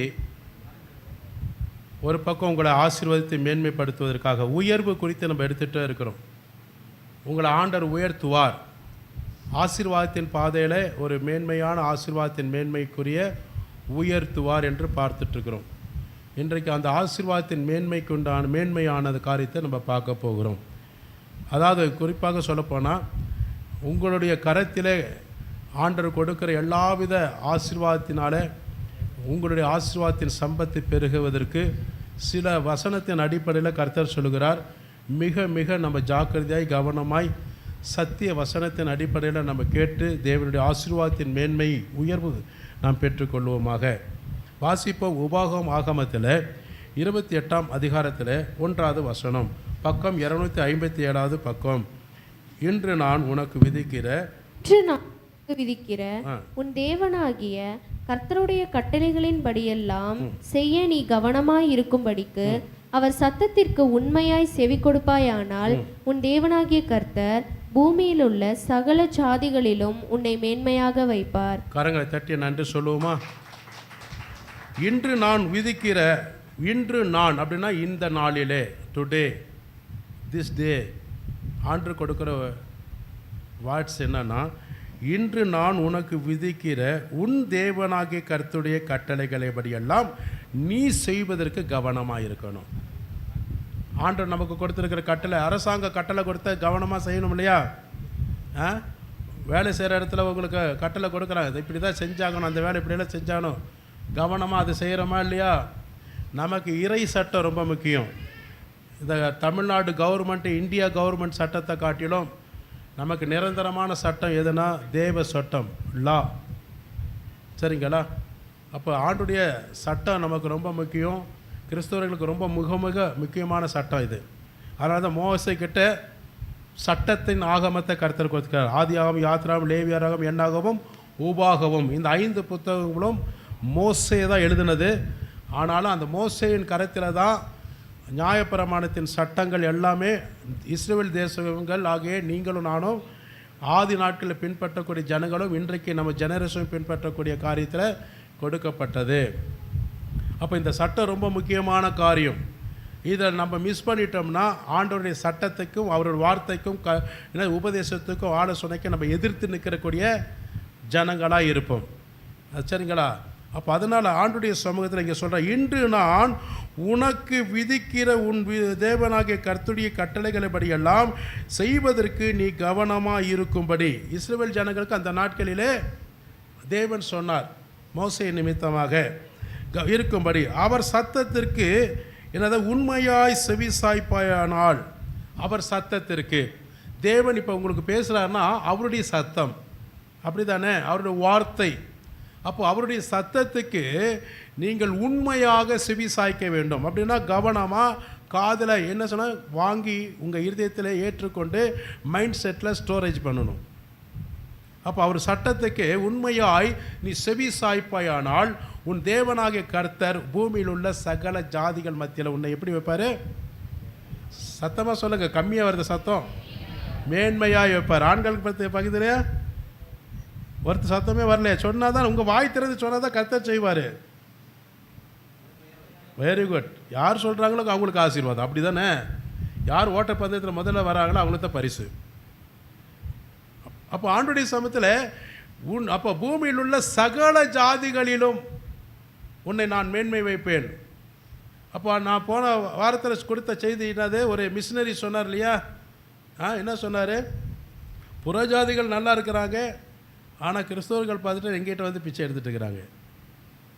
அப்போ அவங்க நம்மகிட்ட தேடி வரணும். அரசாங்க அதிகாரிகளும் ராஜாக்களும் மந்திரிகளும் எப்பேற்பட்டவங்களும் உன்னை தேடி வருவார்கள். ராஜாக்கள் முதல் கொண்டு உன்னை தேடி வருவார்கள், உன்னுடைய கிட்ட ஆசீர்வாதத்தை பெற்றுக்கொள்வதற்காக, தேவைகள் பெற்றுக்கொள்வதற்காக. அதுதான் ஆண்டவர் சொல்லியிருக்கிறாரு. அந்த பூமியில் உள்ள சகல ஜாதிகளும் பாருங்கள், அந்த நாட்களில் வாழ்ந்திருக்கிற எத்தனையோ பேர் உலகத்தில் வாழ்ந்திருந்தாலும் பரிசுத்தவான்களை தான் கர்த்தர் எப்படி வச்சுருக்காரு? சகல ஜாதிகள் மத்தியில் சீமானாக வச்சுருக்காரு. ஆபிரகாமாக இருந்தாலும் சரி, ஈசாக்காக இருந்தாலும் சரி, யாக்கோப்பாக இருந்தாலும் சரி, பார்த்தீங்களா? ஒரு பெரிய மேன்மையான ஒரு ஆசீர்வாதத்தின் மேன்மை வைத்திருக்கிறார். அப்போ இதுக்கெல்லாம் என்ன காரணம்? அவங்க தேவனோடு சட்டத்திட்டங்களுக்கு கீழ்ப்படிந்தவர்கள், கற்பனைகளுக்கு கீழ்ப்படிந்தவங்க, தேவனுடைய சத்தத்துக்கு செவி சாய்த்தவர்கள். அதனால தான் பூமியில் உள்ள எத்தனையோ ஜாதிகள் ஆயிரக்கணக்கான ஜாதிகள் இருக்கிறாங்க இந்த பூமியில். நம்ம இந்த இந்திய தேசத்தில் 2000 மொழி மேலே பேசக்கூடியவங்க, 2000 பாஷை லாங்குவேஜ் பேசக்கூடிய இந்திய தேசம்னா வேர்ல்டு லெவலில் எவ்வளோ பேர் இருப்பாங்க பாருங்கள். அப்போ சகல ஜாதிக்காரர்கள் மத்தியில் நான் உன்னை எப்படி உன் குடும்பத்தை மேன்மையான ஒரு ஆசீர்வாதத்தின் உயர்வை வைப்பேன்னு சொல்கிறாரு. சொன்னது யார்? தேவன். விசுவாசிகளுக்கு அவரை பார்த்து கரங்களை தட்டுங்க, ஆண்டவரே என்னை மேன்மையை வைப்பீராக. அல்லேலூயா. அந்த மேன்மை வைப்பார் என்றால் என்னன்னா, உயர்வான ஒரு ஆசீர்வாதத்தை காண்பிக்கிறது. உயர்வான ஒரு ஆசீர்வாதம். நீர் இருக்கிற எல்லா காரியத்திலும் உன் கரைகளின் பிரகாரமாக ஒரு ஆசீர்வாதத்தை கர்த்தர் கொடுக்கிறார். சரிங்களா? அப்போ ஆசீர்வாதம் வேணும், ஆசீர்வாதம் வேணும், ஆசீர்வாதம் வேணும்னு சொல்லி எத்தனையோ இடங்களில் ஜனங்கள் பெருக்கெடுத்து வராங்க. தப்பு கிடையாது. என்னை உயர்த்தணும், என்னை நான் நல்ல மேன்மையாக இருக்கணும், நான் எதிர்பார்க்குற எல்லா காரியங்களும் கடவுள் என்னை உயர்த்தி வைக்கணும், தப்பு கிடையாது. எல்லாருக்கும் உண்டு, எனக்கும் அந்த ஆசீர்வாதம் வேணும் தான், நான் இல்லைன்னு சொல்லலை. ஆனால் அந்த ஆசீர்வாதத்தை பெற்றுக்கொள்வதற்கு இன்னொரு வழி என்னென்னா, மேலே சொல்லப்பட்ட அந்த வழி, அவர் கொடுக்குற கட்டளைகளுக்கும் விதிகளுக்கும் கற்பனைகளுக்கும் உபதேசங்களுக்கும் நீங்கள் எப்படின்னா உண்மையாய் செவி சாய்க்க வேண்டும். செவி சாய்ப்பது மட்டும் இல்லாமல் அதன்படி வாழ்ந்து காட்டுகிறவர்களாக இருக்கணும். யாருக்கு முன்பாக? அழைத்தவருக்கு முன்பாக. அல்லேலூயா சொல்லுவோமா? செவி சாய்த்தா மட்டும் போதும், நான் நல்லா கேட்டுட்டேங்க அப்படின்னு மட்டும் பத்தாது. கேட்டு அதன்படி செயல்படணும் ரொம்ப முக்கியம். உங்களுக்கு யாரோ ஒரு வேலையை சொல்கிறாரு, அது கண்டிஷனாக சொல்கிறாரு, ஒரு கட்டளையாக சொல்கிறாருன்னா சரிங்க செஞ்சிடறேன்னு சொல்லிட்டு அப்படியே விட்டு இருந்தால் முடியுமா? அவங்க சொன்னபடி, நீங்கள் சொன்னபடி, அவர்கள் சொன்னபடி நீங்கள் கேட்டு அதன்படி செய்தால் தான் நீங்கள் என்ன செய்ய முடியும்? அவர்களால் பெற வேண்டிய நன்மைகளை பெற்றுக்கொள்ள முடியும். தவிர வேறு எதுன்றிலும் பெற முடியாது. அதுதான் ஆண்டவரும் நம்மக்கிட்ட வச்சிருக்கிறார். எப்பேற்பட்ட சட்டத்திட்டங்கள் இருந்தாலும் தேவனுடைய சட்டத்திட்டங்கள் நமக்கு ஒரு ஆசீர்வாதத்தை கொண்டு வரும். எப்படி கொண்டு வரும்? அவருடைய சத்தத்துக்கு உண்மையாய் செவி சாய்க்கும் போது, அதன்படி கீழ்ப்படியும் போது நடக்கிற எந்த குடும்பமாக இருந்தாலும் அந்த குடும்பத்தை கர்த்தர் மேன்மையாக வைப்பார். இல்லாவிட்டால் அவங்களோட ஆசீர்வாதம் இழந்துடும். இவ்வளவு நாட்களாக நீங்கள் எத்தனையோ இந்த ஆராதனைக்கு வந்திருப்பீங்க இல்லையா? பல ஆண்டுகளாக வந்திருப்பீங்க, பல மாதங்களாக வந்திருப்பீங்க, அரும்பாடுபட்டு செஞ்சீங்க, உழைச்சிருப்பீங்க. ஒரு வளர்ச்சியே இல்லையே, ஒரு மேன்மையே இல்லையே, ஒரு உயர்வே இல்லையே, எப்போ பார்த்தாலும் தரித்திரமாக இருக்கிறதே, பஞ்சமாக இருக்கிறதே, கடன் பிரச்சனையாக இருக்கிறதே, அது அடைப்பதுக்கு எவ்வளோ வழிவாசலை நாங்கள் உண்டு பண்ணாலும் அடையிற மாதிரியே ஒன்றுமே இல்லையே. பல விதத்தில் நான் நெருக்கப்பட்டு கொண்டிருக்கிறேனே, எனக்கு ஒரு மேன்மையே இல்லையே. சபைக்கு வந்துட்டு தான் இருக்கிறேன், சபையில் ஆராதிச்சுட்டு தான் இருக்கிறேன், எல்லா வேலையும் நான் கர்த்தருடைய சமயத்தில் நடக்கிறேன் அப்படின்ற மாதிரி ஒரு எண்ணத்தோடு நீங்கள் வந்திருக்கலாம். ஆனால் ஆண்டவர் சொல்லுகிறார் என்னன்னா, அவர் சொல்லுகிறபடி நீங்கள் செய்ய வேண்டும். அவர் சத்தத்துக்கு உண்மையாக செவி சாய்த்து நடக்கிறவர்களாக இருக்கணும். கேட்டால் மட்டும் பத்தாது, சரிங்களா? செவி சாய்க்கணும். உங்களுக்கு ஆண்டவர் ஒரு அழைப்பு கொடுக்குறான்னா அது உடனே கேட்டு அது என்ன செய்யணும், பின்பற்றுவர்களாக இருக்க வேண்டும். கர்த்தருடைய நாமத்துக்கு மகிமை உண்டாகட்டும். அப்போ வேதனையோடு வந்திருக்கிறீங்க. அது மாத்திரமில்லாமல் நம்மை காட்டிலும் சில பேருக்கு என்ன, புறஜாதிகள் பலவிதமான ஆசீர்வாதத்தின் உயர்வில் இருப்பாங்க. நம்ம பார்க்கும்போது ஒரு பெரிய பொறாமையாக இருக்கும், வயிற்றுச்சலாக இருக்கும். என்னடா நம்ம உண்மையுள்ள தேவனை வணங்குகிறோம், தேவனுக்கிட்ட நம்ம ஆராதிக்க போகிறோம், வாரம் தவறாக போகிறோம், வருஷத்துக்கு ஒரு தடவை எப்போ நினச்சா போவான் வருவான், இவன் எல்லாத்தோட பெரிய பணக்காரனா சீமானாக இருக்கிறானே, எவ்வளோ பெரிய ஆசீர்வாதத்தின் மேன்மையாக இருக்கிறானே, ஏன் நம்ம கடவுள் நம்ம ஆசீர்வாதத்தை கொடுக்காமல் இருக்கிறாரு, ஏன் நம்மளை உயர்த்தாமல் மேன்மைப்படுத்தாமல் இருக்கிறான்னு சொல்லி பல விதத்தில் உங்களுக்கு எப்படி இருக்கலாம், ஒரு கேள்விகளும் எழுந்திருக்கலாம், ஒரு பயமும் எழுந்திருக்கலாம், ஒரு அச்சமும் எழுந்திருக்கலாம். இல்லாவிட்டால் என்ன செய்யணும், சோர்ந்து பலவீனத்தோடு நீங்கள் ஒவ்வொரு நாளும் காத்திருக்கலாம். அல்லேலூயா. ஆண்டவர் அப்படி வைப்பதற்காக ஆண்டவர் இல்லை, அவர் சொன்னபடி செய்கிறவர், அவர் வாக்கு மாறாதவர். அப்படி தானே நம்ம ஆண்டவர் எப்படிப்பட்ட ஒரு உண்மையுள்ளவர். அவருக்கு உண்மையாய் நீ செவிசாய்ப்பாயானால், செவிசாய்த்து நீ நடப்பாயானால், அவர் சொன்னபடி பூமியில் உள்ள சகல ஜாதிகள் மத்தியில் கடனே இல்லாமல் உன்னை மேன்மையை வைப்பார். கடன்களை தட்டி நான் நன்றி சொல்லுவேன். அல்லேலூயா. ஆண்டவருடைய நாமத்துக்கு நான் நன்றி செலுத்துகிறேன். அப்போ இது நிமித்தம் தேவன் அவர்களை மேன்மைப்படுத்துவாராக. அதனால் அது மாத்திரமல்ல, பாருங்கள், இன்னொரு காரியம் மேன்மை, ஆண்டு ஒரு ஆசீர்வாதத்தில் பல விதத்தில் மேன்மையாக இருந்தாலும் இன்னொரு காரியத்தில் அவர் ரொம்ப மேன்மையாக வைத்திருக்கிறாரு. அந்த மேன்மை ஆண்டவர் எனக்கு உணர்த்தினார். நீ சொல்லு, என் ஜனங்களுக்கு நீ சொல்லு, அவங்களோட ஆசீர்வாதத்தை தடை பண்ணுறதுக்கே பிசாசு பல விதத்தில் வச்சுருப்பான். நீ என்னதான் இருந்தாலும் நீ ஓட்ட ரெக்கார்டு மாதிரி மீண்டும் சொல்லு, நான் தானே சொல்கிறேன். எனக்கு கூட அண்ணா ஆண்டவரை மறுபடியும் எடுக்கும்போது இதை சொன்னோம்னா அவங்க இதை தான் பிரசங்கம் எடுத்துகிட்டு நமக்காக பேசுகிறாங்கன்னு நினைப்பாங்கன்னு அப்படி கூட நீ அதெல்லாம் எதை நினைக்க வேண்டாம். என்னுடைய ஆலயத்திற்காக நீ சொல்லு, என் பிள்ளைகளுக்கு சொல்லு, என் பிள்ளைகளை ஆசீர்வதிக்க வேண்டும் என்று நான் விரும்புகிறேன். அவங்கள தடை செய்கிறான் சாத்தான், அவங்க இருதயத்தை கடினப்படுத்துகிறான், அவன் சிந்தைகளை கடினப்படுத்துகிறான், அவங்க ஆசீர்வாதத்தை கெடுத்து தரித்திரராக கொண்டு போகிறான். ஆகையால் என்னுடைய பிள்ளைகளுக்கு நீ சொல்ல வேண்டியது நீ சொல்லு. கேட்குறது கேட்காது அவங்களுடைய விருப்பம், ஆனால் ஆசீர்வதிக்கிறது ஆசீர்வதிக்காமல் இருப்பது என்னுடைய பொறுத்தில் இருக்கிறது, என்னுடைய கடமை கரத்தில் இருக்கிறது என்று கர்த்தர் சொன்னார். அதனால தான் தைரியமாக இந்த வசனத்தை எடுத்துகிட்டு வந்தேன். கர்த்தருடைய நாமத்துக்கு மகிமை உண்டாகட்டும்.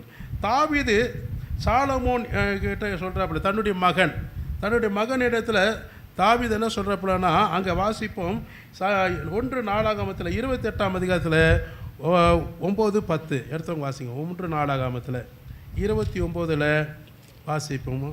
29ஆம் அதிகாரத்தில் 9வது வசனத்தையும் 10வது வசனத்தையும் வாசிக்க கேட்போம். இப்படி மனப்பூர்வமாய் கொடுத்ததற்காக ஜனங்கள் சந்தோஷப்பட்டார்கள், உத்தம இருதயத்தோடே உற்சாகமாய் கர்த்தருக்கு கொடுத்தார்கள். தாவீது ராஜாவும் மிகவும் சந்தோஷப்பட்டான். அல்லேலூயா. இன்னொரு இடத்துல 28 1 நாளாகமம் 28 9-10, என் குமாரனாகிய சாலமோனே, நீ உன் பிதாவின் தேவனை அறிந்து அவரை உத்தம இருதயத்தோடும் உற்சாக மனதோடும் சேவிக்க வேண்டும். என்ன சொல்கிறாரு? என் குமாரனாகிய சாலமோனே, நீ உன் பிதாவின் தேவனாகிய அறிந்து கொள்ளணும். ஃபஸ்ட்டு அவரை உத்தம இருதயத்தோடும் உற்சாக மனதோடும் முதலாவது சேவிக்க வேண்டும்னா அவரை பின்பற்ற வேண்டும், நமஸ்கரிக்க வேண்டும் என்று தன்னுடைய மகனுக்கு அவர் சொல்கிறார். அது மாத்திரமாக சேவிக்க வேண்டும். கர்த்தர் எல்லா இருதயங்களையும் ஆராய்ந்து பார்க்கிறார். பார்த்தீங்களா, எல்லாருடைய ஜனங்களுடைய இருதயத்தில் என்னென்ன மோட்டிவேஷன் வச்சுருக்கிறாங்க, என்னென்ன சிந்தையோடு இருக்கிறாங்கன்னு கர்த்தருக்கு தெரியும். ஆராய்ந்து பார்க்கிற தேவன் அவர்களுடைய நினைவுகள் தோற்றங்கள் எல்லாம் அறிந்திருக்கிறார். நீங்கள் இப்போல்லாம் என்னென்ன நினச்சி உட்காந்துருக்கிறீங்களோ, என்னென்னலாம் எதிர்பார்த்துருக்கிறீங்களோ எல்லாமே கர்த்தருக்கு தெரியும். அதுதான் இங்கே தாவீது தன்னுடைய மகனுக்கு எக்ஸ்பிளைன் பண்ணுறாப்புல. அப்போ அறிந்திருக்கிறார். நீ அவரை தேடினால் உனக்கு தென்படுவார். அப்போ நீ அவரை தேடி வரணும். தேடினால் அவர் உனக்கு என்ன செய்வார்? தென்படுவார். நீ அவரை விட்டு விட்டால் அவர் உன்னை என்றென்றைக்கும் கைவிடுவார். இப்போ புரியுதுங்களா? அவரை நீ தேடி வந்தால் அவர் உனக்கு என்ன செய்வார்? தென்படுவார்னா உனக்கு என்ன செய்வார்? செய்ய வேண்டிய கடமைகளை செய்வதற்கு முன் வருவார். நீ அவரை மறந்துட்டா நான் உன்னை மட்டும் இல்லை உன் பிள்ளைகளின் சன்னதிகளும் மறந்துடுவேன்னு கூட இன்னொரு இடத்துல சொல்கிறாரு. சரிங்களா? அப்போது மாத்திரமல்ல அவங்க 10ஆம் வசனத்தில் வாசிப்போமானால், இப்போதும் எச்சரிக்கையாயிரு. யாருக்கு சொல்கிறாப்புல? தன்னுடைய மகனுக்கு சொல்கிறாப்புல, மகனே இப்பொழுதும் நீ எச்சரிக்கையாயிரு, பரிசுத்த ஸ்தலமாகிய ஒரு ஆலயத்தை கட்டுவதற்காக கர்த்தர் உன்னை தெரிந்து கொண்டார். என்ன ஸ்தலம்? பரிசுத்த ஸ்தலம். தேவன் அங்கே வாசம் செய்யும்படியாக. நல்லா கவனிங்க, நம்ம எத்தனையோ வாடகை வீட்டில் இருந்தாலும் சொந்த வீட்டில் ஒரு குடி இருக்கணும்னு எல்லாருக்கும் அந்த எண்ணம் இருக்கும். அதே மாதிரி தான் ஆண்டவர் வனாந்தரத்திலேயே அங்கேயும் இங்கேயும் கூடாரங்களில் ஆராதனை செய்வதை காட்டிலும் நான் நிரந்தரமாக ஒரே இடத்துல நான் இருக்கும்படியாகவும் என் பிள்ளைகள் எல்லாரும் என்னை தேடி வந்து என்னுடைய ஆசீர்வாதத்தையும் சகல நன்மைகளை பெற்றுக்கொள்ளும்படியாக தேவன் சொல்ல, எனக்கென்று ஒரு ஆலயத்தை உன் மகன் நிமித்தமாய் கட்ட வேண்டும். எவ்வளோ அழகாக சொல்ல பாருங்க. ஆலயத்தை, அதாவது பரிசுத்த, எனக்கு இப்போதும் எச்சரிக்கையாக இருக்கணும்னு சொல்ற. கவனமாக, பரிசுத்த ஸ்தலமாகிய ஒரு ஆலயத்தை கட்டுவதற்காக கர்த்தர் உன்னை தெரிந்து கொண்டார், நீ திடன் கொண்டு அதை நடப்பி என்று சொல்லுகிறார். தைரியமாயிரு, ஜாக்கிரதையாயிரு, எச்சரிக்கையாயிரு. தேவன் நீ கட்டக்கூடிய ஆலயம் உனக்காக அல்ல, உன் குடும்பத்துக்காக அல்ல, சமுதாயத்துக்காக அல்ல. இது தேவனுடைய ஆலயம், கர்த்தருடைய ஆலயம் நீ கட்ட வேண்டும் என்று சொல்லி அந்த இடத்துல தாவீது தன்னுடைய மகனுக்கு சொல்லுகிறதை நம்ம பார்க்கிறோம். அது மாத்திரமல்லாமல் அடுத்த பார்த்துட்டுன்னா 20ஆம் வசனத்தில் வாசிப்போம். தாவீது தன் குமாரனாகிய சாலமோனை நோக்கி, மீண்டும் சொல்கிறாரு, தாவீது தன் குமாரனாகிய சாலமோனை நோக்கி, நீ பலம் கொண்டு தைரியமாக இருந்து இதை நடப்பிக்க வேண்டும். அப்படின்னு நீ பலன் கொண்டு, தேவ பலன் கொண்டு மிகுந்த தைரியத்தோடு நீ என்ன செய்யணும்னா, என்னது தைரியமாக இருந்து இதை செய்யப்பட வேண்டும். நீ இதை நடப்பி பயப்படாமலும் கலங்காமலும் இருக்க வேண்டும். நீ பயப்படாமலும் கலங்காமலும் இரு. தேவனாகிய கர்த்தர் என்னும் என் தேவன் உன்னோட கூட இருப்பார். நீ ஆலயம் கட்டுவதற்கு உன்னோடு கூட கர்த்தர் இருப்பார். அது மாத்திரமல்லாமல் என்ன சொல்லப்படுகிறதுனா, கர்த்தருடைய ஆலயத்தை கட்டுவதற்கு சகல கிரிகைகளையும் நீ முடித்து தீரு மட்டும் அவர் உன்னை விட்டு விலகவும் மாட்டார், உன்னை கைவிடவும் மாட்டார்.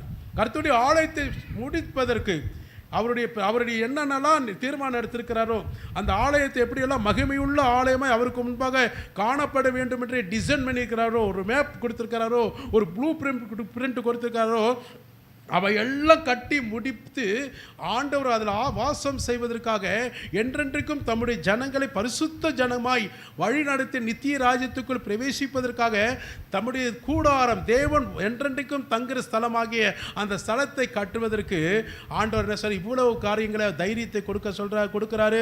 தைரியமாக இரு, கலங்காதே, எந்த பயப்படாதே, ஆண்டவர் எல்லா வேலையும் செய்து முடிப்பதற்காக உன்னோடு கூட அவர் இருப்பார், தவிர உன்னை விட்டு ஒரு நாளும் விட்டுட்டு வெளியே போக மாட்டார், உன்னை கைவிடவும் மாட்டார், மறக்கவும் மாட்டார். அல்லேலூயா சொல்லுவோமா? ஆண்டுடைய நாமத்துக்கு மகிமை உண்டாகட்டும். 21ஆம் வசனத்தில் பாருங்க, இதோ தேவனுடைய ஆலயத்தின் வேலையெல்லாம் ஆசாரியர்கள் லேவியருடைய வகுப்புகள் இருக்கிறது. அப்படின்னா தேவனுடைய ஆலயத்தினுடைய வேலைகள் எல்லாம் செய்வதற்கு ஆசாரியர்களும் இருக்கிறாங்க, லேவியர்களுடைய வகுப்பு. அப்படின்னா எங்களைப் போல போதகர்களும் இருக்கிறாங்க, எங்களுக்கு அடுத்தபடியாக உடன் ஊழியர்களும் இருக்கிறார்கள். சரிங்களா? அப்போ இருக்கிறதுனால அந்த எல்லா கிரிகளும் சகலவித வேலைகளை நிபுணனான மனப்பூர்வமுள்ள சகல மனுஷருக்கும் உன் சொற்படி அவர்கள் கேட்கும்படி, அதாவது ஆசாரியனாக போதகராகிய உன் சொல்படி என்னுடைய ஜனங்கள், சபை ஜனங்கள் கேட்கும்படி, அப்படி என்பது அர்த்தத்துக்கு கேட்கும்படி பிரபுக்களும் சகல ஜனங்களும் உன்னிடத்தில் இருக்கிறார்கள் என்றார். அப்படின்னா அது ஒரு போதகரை நீ மட்டும் பயப்படாதே, உன்னோடு இணைந்து நீ சொல்லுகிற எல்லா வேலைகளும் 100% உனக்கு கீழ்ப்படிந்து, உன் வார்த்தைக்கு கீழ்ப்படிந்து, என் வசனத்துக்கு கீழ்ப்படிந்து செய்வதற்கு நான் சகல ஜனங்களை உன் அருகில் வைத்திருக்கிறேன் பணிவிடை செய்வதற்காக. பார்த்தீங்களா? ஆமேனே வர மாட்டேங்குது. நானும் பாரத்தோடு தான் சொல்லிகிட்டு இருக்கிறேன். நான் சொல்லலை, எனக்குள்ளே இருக்கிறவர் பேசிகிட்டு இருக்கிறார். அப்போ எவ்வளோ அழகாக இந்த இடத்துல சொல்லப்படுகிறது. அப்போ இந்த இடத்துல பார்த்துட்டுனா எல்லாரும் உன்னோட கூட இருக்கிறார்கள். அதனால் இன்றைக்கு என்ன சொல்கிறார், ஜனங்களும் பிரபுக்களும் அதிபதிகளும் மனப்பூர்வமாய் என்ன செஞ்சார், அவர் சத்தத்துக்கு செவி கொடுத்து சாலமோனுடைய சத்தத்துக்கு செவி கொடுத்து தாவீதோட சத்தத்துக்கு செவி கொடுத்து அவங்களை உற்சாகமாய் கொடுத்தார்கள் என்று பார்க்கிறோம். அதை 1 நாளாகமம் 29ஆம் அதிகாரத்திலே அங்கே 5-9 வரைக்கும் வாசிமா. இப்போதும் உங்களில் இன்றைய தினம் கர்த்தருக்கு தன் கை காணிக்கைகளை செலுத்த மனப்பூர்வமானவர்கள் யார் என்றான். இப்போதும் அவர் சொல்றார் பாருங்க, யாரு? தாவீது சொல்றாரு, சகல ஜனங்களை கூப்பிட்டு வச்சு சொல்றாரு, இப்போதும் இன்றைய தினம், அதாவது டுடே, இன்றைக்கு கூட அப்படி வச்சுக்கலாமே, இன்றைய தினம் கர்த்தருடைய வேலைக்காக தன்னுடைய காணிக்கைகளை, உங்களுடைய காணிக்கைகளை கர்த்தருடைய ஆலயத்திற்கென்று கட்டுமான பணிக்காக மனப்பூர்வமாய் செலுத்துகிற யார் இந்த இடத்துல இருக்கிறீங்கன்னு கேட்கிறாரு. கொஸ்டின் கேட்கிறாரு, கேள்வி கேட்கிறாரு. அடுத்த வாசிமா. அப்பொழுது வம்சங்களின் பிரபுக்களும் இஸ்ரவேல் கோத்திரங்களின் பிரபுக்களும் 1000 பேருக்கு அதிபதிகளும் 100 பேருக்கு அதிபதிகளும் ராஜாவின் வேலைக்காரராகிய பிரபுக்களும் மனப்பூர்வமாய் எல்லாரும் பாருங்க, வம்சங்களின் அதிபதிகளும் பிரபுக்களும் இஸ்ரவேல் எல்லா ஜனங்களும் பிரபுக்களும் 1000 பேருக்கு அதிபதி 100 பேருக்கு அதிபதி ராஜாவோட கஸ்டடியில் இருக்கக்கூடிய எல்லா வித வேலைக்காரர்களும் பிரபுக்களும் மனப்பூர்வமாய் உற்சாகமாய் சந்தோஷமாய் ஆர்வமாய் மகிழ்ச்சியாய் எப்படி வேணா நம்ம சொல்லலாம், மகிழ்ச்சியாக இப்படியாக மனப்பூர்வமாக என்ன சார், தேவனுடைய ஆலயத்து வேலைக்கு 5000 தாலந்தும் பொன்னையும், வாசிமா நீயே வாசிமா. தேவனுடைய ஆலயத்து வேலைக்கு 5000 தாலந்து பொன்னையும் 10000 தங்ககாசையும் 10000 தாலந்து வெள்ளியையும் 11000 தாலந்து வெண்கலத்தையும் 1,00,000 தாலந்து இரும்பையும் கொடுத்தார்கள். ஆமென். பார்த்தீங்களா, இதெல்லாம் ஆண்டோட ஆலயத்தை எப்படி எல்லாம் கொடுத்தாங்க, இவ்வளவும் கொடுத்துருக்குறாங்க ஜனங்க. அப்போ எப்படி வெள்ளி பொன் தங்க நகைகள், அது போக பார்த்தீங்கன்னா வெண்கலம், 1,00,000 இரும்பு பொருட்கள், இவ்விதமாக எல்லாமே சொன்ன உடனே அடுத்த செகண்டே அந்த அவர் கேட்ட கேள்விக்கு உடனே என்ன செஞ்சுட்டாங்க, அத்தனையும் அவங்க செஞ்சாங்க. அவங்க எப்படிப்பட்ட சூழ்நிலை இருக்கிறாங்க எனக்கெல்லாம் தெரியாது, அந்த நாட்களில் அவங்க செஞ்சாங்கன்று பார்க்குறோம். அது மாத்திரமல்ல, யார் கையில பாசிமா, அது யார் கையில் ரத்தினங்கள் இருந்ததோ, ரத்தினங்கள் பார்த்தீங்களா, ரத்தினன்றது தங்கத்தை காட்டில விலை மதிப்பு இல்லையா, ரத்தினங்களையும் அவர்கள் அவைகளும் அவங்க போட்டிருக்கிற அணிகள் புரியுதுங்களா, மேல காதலையும் மூக்களையும் எல்லாம் போட்டிருக்கிறால அந்த அவயங்களையும் கர்த்தருடைய ஆலயத்து பொக்கிஷத்திற்கென்று கொர்சேனியனான எகியேலின் கையிலே கொடுத்தார்கள். பாத்தீங்களா, அங்க யார் கையில கொடுத்தாரு, பொக்கிஷ கர்த்தருடைய ஆலயத்திற்கு கெர்சோனியனான எகியேலின், இவங்க 2 பேர் கையில கொடுத்தார்கள்.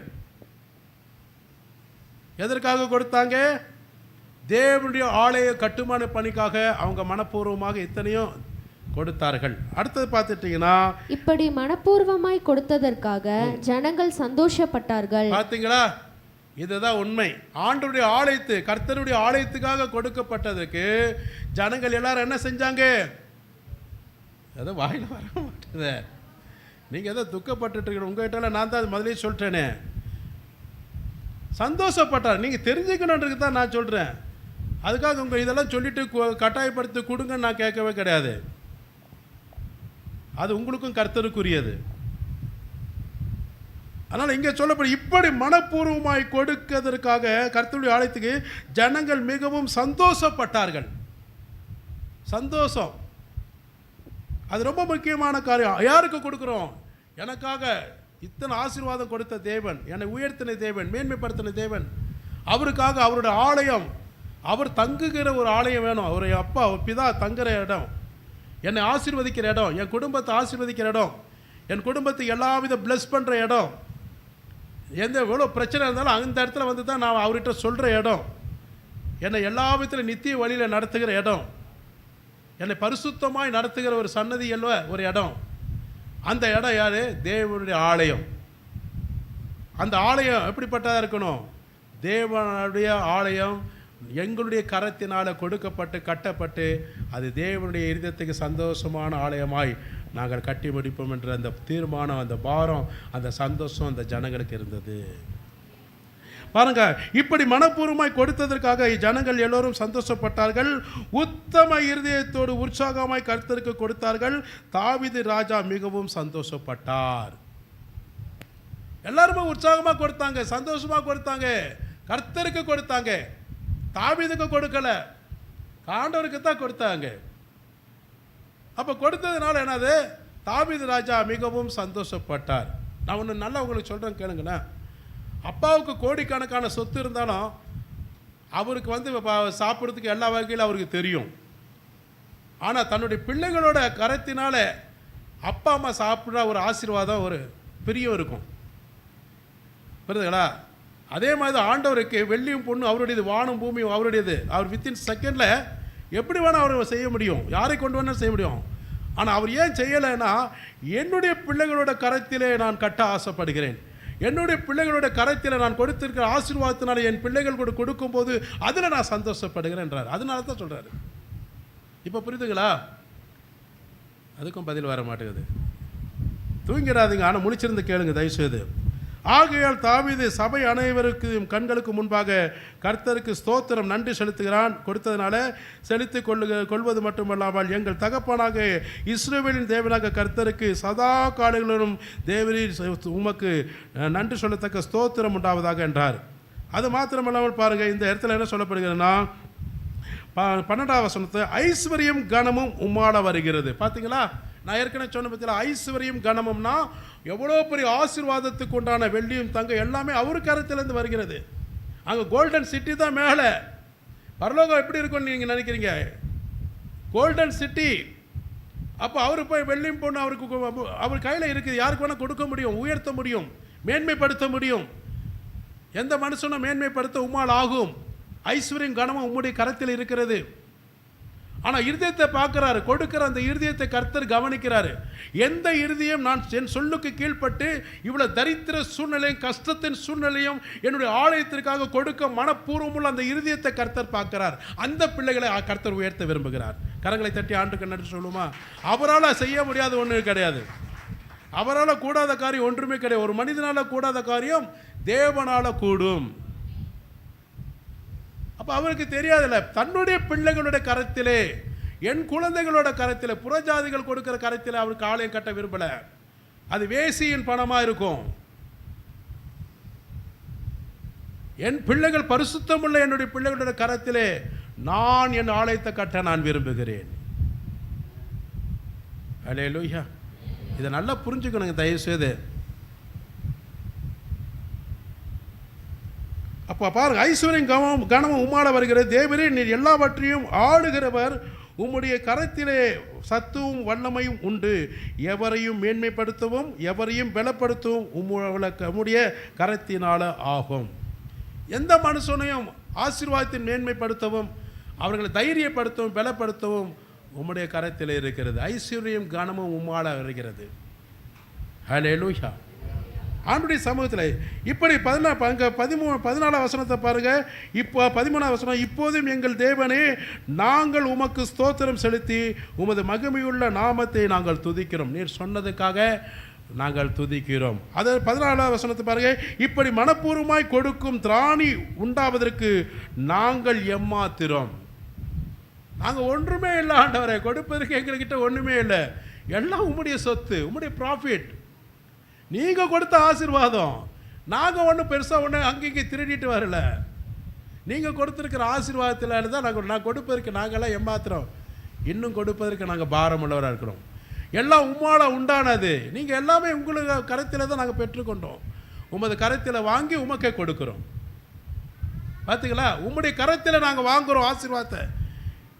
நாங்கள் திருப்பி என்ன செய்கிறோம்? உமக்கே கொடுக்குறோம். அதை கர்த்தர் கொடுத்தார், கர்த்தர் எடுத்தார். கர்த்தருக்கே ஸ்தோத்திரம்ன்று யோபு சொன்னான். யோபு தெளிந்த புத்தி உள்ள மனுஷன். அவன் அதை குறித்து அங்கலாக்கி படல, ஆண்டரை விட்டு பின்வாங்கி போகலை, அவன் ஆண்டரை தூசிக்கவும் இல்லை. கர்த்தர் கொடுத்தார். நான் வெறுமையாக தானே வந்தேன், உலகத்தில் வெறுமையாக தான் நான் போக போகிறேன். இதெல்லாம் அவருடைய ப்ராஃபிட்டு. அல்லேலூயா சொல்லுவோமா? ஆண்டோடைய நாமத்துக்கு நான் நன்றி செலுத்துகிறேன். அப்போ இப்படியாக கொடுத்ததற்காக ஆண்டோடைய சமூகத்தில் அவர்கள் மன உற்சாகமாய் தேவனுக்கு கொடுத்தோம் என்று சொல்லி அவ்வளோ சந்தோஷப்பட்டதாக நம்ம பார்க்குறோம். அது மாத்திரம் அப்பொழுது தாவீது தேவனை பார்த்து சொல்கிற வார்த்தை இதுதான். அது மாத்திரம் அந்த ஜனங்கள் தேவனுடைய ஆலயம் கட்டுவதற்கு மிகுந்த ஆர்வமும் உற்சாகமும் அடைந்தார்கள் என்று பார்க்கிறோம். 1 ராஜாக்களில் 6ஆம் அதிகாரத்தில் 38 வாசிமா. 11ஆம் வருஷம் பூல் என்னும் 8ஆம் மாதத்திலே அந்த ஆலயம் முழுவதும் சகல சட்டத்திட்டத்தின்படியே ஒரு பங்கும் குறையாமல் கட்டி தீர்ந்தது. எத்தனை வருஷம்? 7 வருஷம் ஆச்சு. சாலமோன் தேவாலயம் இஸ்ரேல் தேசத்தில் இன்னும் இருக்குது. அந்த தேவாலயம் தீக்கிரையாகப்பட்டது தீத்து ராயன் நிமித்தமாக கிபி 70. கிபி 1ஆம் நூற்றாண்டில் கிபி 70 தீத்து ராயன் நிமித்தமாக சாலமோன் கட்டப்பட்ட தேவாலயம் தீக்கிரையாக்கப்பட்டு அந்த தேவாலயம் ஒரு சைடு தான் செவுர் இருக்கிறது. யூதர்கள் அதில் என்ன செய்கிறாங்க, தங்களை கைகளை இப்படி பின்னாடி கட்டிட்டு இப்படி முட்டிக்கிட்டே தெரிவானுங்க. மேசையா வாங்க வாங்க வாங்க அல்லேலூயா. அந்த ஆலயம் கட்டி முடிப்பதற்கு எத்தனை வருஷம் ஆச்சுன்னா 7 வருஷம் ஆச்சு தேவனுடைய ஆலயம் கட்டுவதற்கு. ஆனால் நம்ம ஆலயம் கட்டுவதற்கு 7 வருஷம் நினச்சிட்டு உட்காந்துருக்காதீங்க. அந்த ஆலயம் வந்து பெருசு. சாலமோன் கட்ட 7 வருஷம் இருக்குல்ல, இப்போ தானே நீங்கள் ஆரம்பிச்சிருக்கிறீங்க. இன்னும் 6 வருஷம் பார்ப்போம். 6 வருஷம் இல்லை, மணிக்கணக்கில் ஓடுது. அடுத்த நாள் காலி பண்ணணும். அல்லேலூயா. அப்போ தேவனுடைய ஆலயம் அந்த அளவுக்கு பிரம்மாண்டமாக கட்டுனாங்க. அவங்க கட்டும்போது சாதாரண போதும் போதுன்ற அளவுக்கு கர்த்தர் கொடுத்தார். எல்லாம் கப்பல்கள்லேருந்து வந்தது, கப்பலாக வந்துச்சுங்க. எல்லாம் தங்கம், ரத்தனங்கள், மயில் வாகங்கள், ஆலைத்தாத்து ரத்தனங்கள், முத்துக்கள் இவங்க கொடுத்தது போக அது வெளி தேசத்துலேருந்தெல்லாம் வந்திருக்கு. அப்படிப்பட்ட மகிமை உள்ள ஆலயம் ஆண்டவர் கட்டி முடித்தார். அல்லேலூயா. ஆண்டவருடைய நாமத்துக்கு மகிமை உண்டாகட்டும். அடுத்து பார்த்துட்டேன்னா இன்னொரு இடத்துல ஆலயம் கட்டுவதற்காக ஜனங்கள் பாருங்கள், ஜனங்களோட ஆசீர்வாதம் ஏன் இழந்து போகிறாங்க, என்னுடைய ஜனங்கள் ஏன் என்னுடைய ஆசீர்வாதத்தை முழுமையாக இழந்து போகிறாங்க என்று தேவன் இப்பொழுது எச்சரிக்கிறார். அந்த நாட்களில் ஆகாய் தீர்க்கதரிசி நிமித்தமாய் தரியு ராஜா வாழ்ந்த அந்த நாட்களிலே ஆகாய் என்ற தீர்க்கதரிசி நிமித்தமாக தன்னுடைய ஆலயம் பாழாய் போய் கொண்டிருக்கிறது என்று சொல்லி மிகுந்த வேதனையோடு தீர்க்கதரிசியாக ஆகாய் என்ற தீர்க்கதரிசி நிமித்தமாய் தம்முடைய ஜனங்களுக்கு அவர் எச்சரிப்பு சத்தத்தை கொடுக்கிறார். ஹல்லேலூயா. அதுவும் இல்லாமல் அவங்க தம்முடைய ஜனங்களுக்கு தேவன் கொடுத்திருக்கிற எல்லா ஆசீர்வாதத்தையும் எல்லாம் இழந்து வெறுமையான தரித்திரமாய் வாழ்வதற்கு இதுவும் ஒரு காரணம் என்று கர்த்தர் அந்த இடத்துல தெளிவாக சுட்டி காட்டுகிறார். எடுத்தவங்க வாசிங்க. அந்த இடத்துல பார்த்துட்டுன்னா ஆகாய் 1ஆம் அதிகாரத்தில் 1லிருந்து 9 வரைக்கும் வாசிங்க. ராஜாவாகிய தரியோ அரசாண்ட 2ஆம் வருஷம் 6ஆம் மாதம் 1ஆம் தேதியிலே கர்த்தருடைய வார்த்தை ஆகாய் என்னும் தீர்க்கதரிசியின் மூலமாய் செல்தியேலின் குமாரனாகிய செருபாபேல் என்னும் யூதாவின் தலைவனுக்கும் யோத்சதாக்கின் குமாரனாகிய யோசுவா என்னும் பிரதான ஆசாரியனுக்கும் உண்டாகி அவர் சொன்னது என்னவென்றால், இந்த ஜனங்கள் கர்த்தருடைய ஆலயத்தை கட்டுகிறதற்கு ஏற்ற காலம் இன்னும் வரவில்லை என்கிறார்கள். இந்த ஜனங்கள் என்ன சொல்ற, இந்த ஜனங்கள் கர்த்தருடைய ஆலயத்தை கட்டுவதற்கு இன்னும் ஏற்ற காலம் அவங்களுக்குள்ள வரலன்னா அது இன்னும் அந்த மன சிந்தை வரலை, அந்த எண்ணம் வரலை, அந்த பாரம் வரலை, ஆண்டுடைய ஆலயத்தை கட்டுவதற்கு ஏக்கம் வரலை. ஆனால் இப்போ தூக்கம் வருது, அது தெரியுது அப்படின்ட்டு அந்த நாட்களில் அவர் சொல்றார். அடுத்த வாசிங்க. ஆனாலும் ஆகாய் என்னும் தீர்க்கதரிசியின் மூலமாய் ஆனாலும் ஆகாய் என்ற தீர்க்கதரிசி நிமித்தமாக கர்த்தருடைய வார்த்தை உண்டாகி ஆகாய்க்கு அவர் சொல்லுகிறார். என்ன சொல்றேன்னா வாசிமா, இந்த வீடு பாழாய் கிடக்கும் போது, என்னுடைய ஆலயம் ஆகிய தேவாலயம் பாழாய் கிடக்கும் போது, அப்படின்னா எலும்பு கூடாய் மேலே நிற்கும் போது, வாசிங்க, நீங்கள் மச்சப்பாவப்பட்ட உங்கள் வீடுகளில் குடியிருக்கும்படியான காலம் இதுவோ? நீங்க உங்க சொந்த வீட்டை கட்டுவதற்கு, மெத்த வீடு கட்டுவதற்கு நீங்க குடியிருந்து சந்தோஷமா அனுபவிக்கிற காலமா இது அப்படின்னு சொல்லி சொல்லுகிறார். இப்போதும் சேனைகளின் கர்த்தர் சொல்லுகிறார். இப்பொழுதும் யார் சொல்றாரு? நான் சொல்லல, சேனைகளின் கர்த்தர், உங்களையும் என்னை அழைத்த தேவனாக கர்த்தர் சொல்லுகிறார்.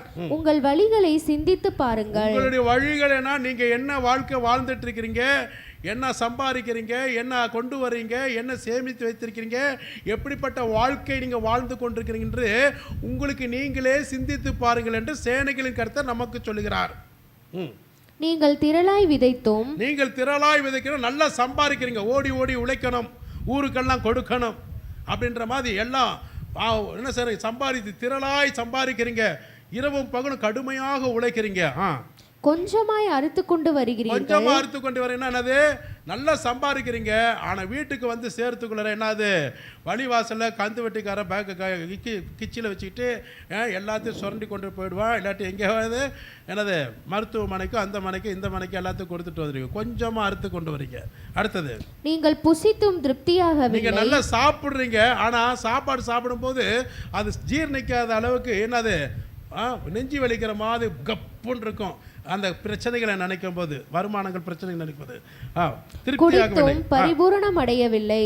நீங்கள் குடித்தும் பரிபூர்ணம் அடையல, சந்தோஷம் இல்லை உங்க வாழ்க்கையில, சாப்பிட்டும் குடித்தும். நீங்கள் வஸ்திரம் உடுத்தியும் ஒருவனுக்கும் குளிர் விடவில்லை. நீங்கள் வஸ்திரம் உடுத்தி ஒருவனுக்கும் அதை அவனுக்கு ஆசீர்வாதமாய் கொடுப்பதற்கு குளிர் விடவில்லை. கூலியை சம்பாதிக்கிறவன், நீங்க நல்லா சம்பாதிக்கிறீங்க, பத்தலான பையிலே போடுகிறவனாய் அதை சம்பாதிக்கிறான். ஓட்ட பையில போட்டுட்டு கீழே எல்லாம் காசு விழுந்துட்டு வெறுமையா வந்திருக்கிற மாதிரி இருக்கும். சில பேர் பார்ப்பாங்க, என்னடா காசு போட்ட காணும் பார்த்தா ஓட்ட பையா இருக்கும், அதுல தெரியாம போட்டோம். அந்த மாதிரி தான் நல்லா சம்பாதிச்சுட்டு வருவீங்க. ஆனால் என்ன, அது பொத்தலான பையில் போட்டோன்னா அப்படி வெறுமை எல்லா பணமும் உங்களுக்கு ஆசீர்வாதம் அதுக்கு வரும் வழியிலே போயிடும். பொத்தலான பையில் என்னது போட்டது மாதிரி ஆகிடும், கீழே எல்லாம் விழுந்து போன மாதிரி செதறி போயிடும், ஒன்றுமே பலன் இல்லாமல் போயிடும் அர்த்தம் சொல்கிறாரு. அடுத்த வாசிங்க. உங்கள் வழிகளை சிந்தித்து பாருங்கள் என்று சேனைகளின் கர்த்தர் சொல்லுகிறார். இந்த வார்த்தை நான் மேலே சொல்கிற வார்த்தையை நீங்கள் மீண்டும் ஒரு விசை சிந்தித்து பாருங்கள் என்று தேவனாக கர்த்தர் உங்களுக்கு சொல்கிறேன். ஆகாய தீர்க்கதரிசி அந்நாட்களிலே தம்முடைய ஜனங்களுக்கு சொல்கிறார்.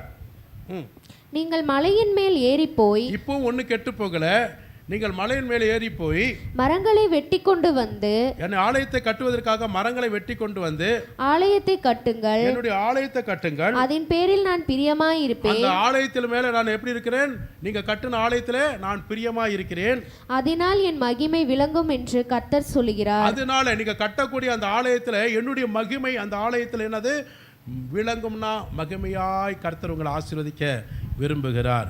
அது வார்த்தை வாசிங்க. அதிகமாய் வரும் என்று நீங்கள் எதிர்பார்த்திருந்தும், நீங்கள் அதிகமாக சம்பளம் கிடைக்கும், வருமானம் கிடைக்கும் என்று நீங்கள் எதிர்பார்த்திருந்தும், இதோ கொஞ்சம் கிடைத்தது, இதோ கொஞ்சமாக தான் உங்களுக்கு கிடைச்சிருக்கு.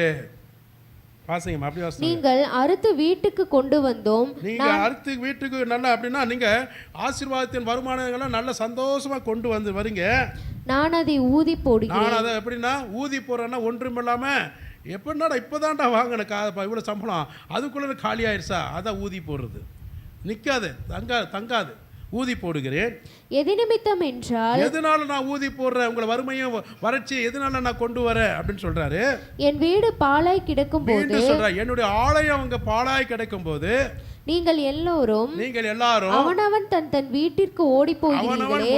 சபை முடிஞ்சோன்னு எப்படா 9 மணி ஆகும் வீட்டுக்கு ஓடி போயிடலான்ட்டு காத்திருக்கிறீங்க. இது நிமித்தமே என்று சேனைகளின் கர்த்தர் சொல்லுகிறார். நிமித்தம் தாப்பா உங்க ஆசீர்வாதம் போயிடுச்சுப்பான்னு கர்த்தர் சொல்றாரு. அடுத்தது, ஆதலால் உங்கள் மேல் இருக்கிற வானம் பனியை பெய்யாமலும் இருக்கட்டும். ரைட்டு, இதுதான் விஷயம். அப்போ என்னன்னா வேலை முடிச்சுதா டக்குன்னு ஓடி போறீங்க, அதனாலதான் எதுவுமே இல்லை.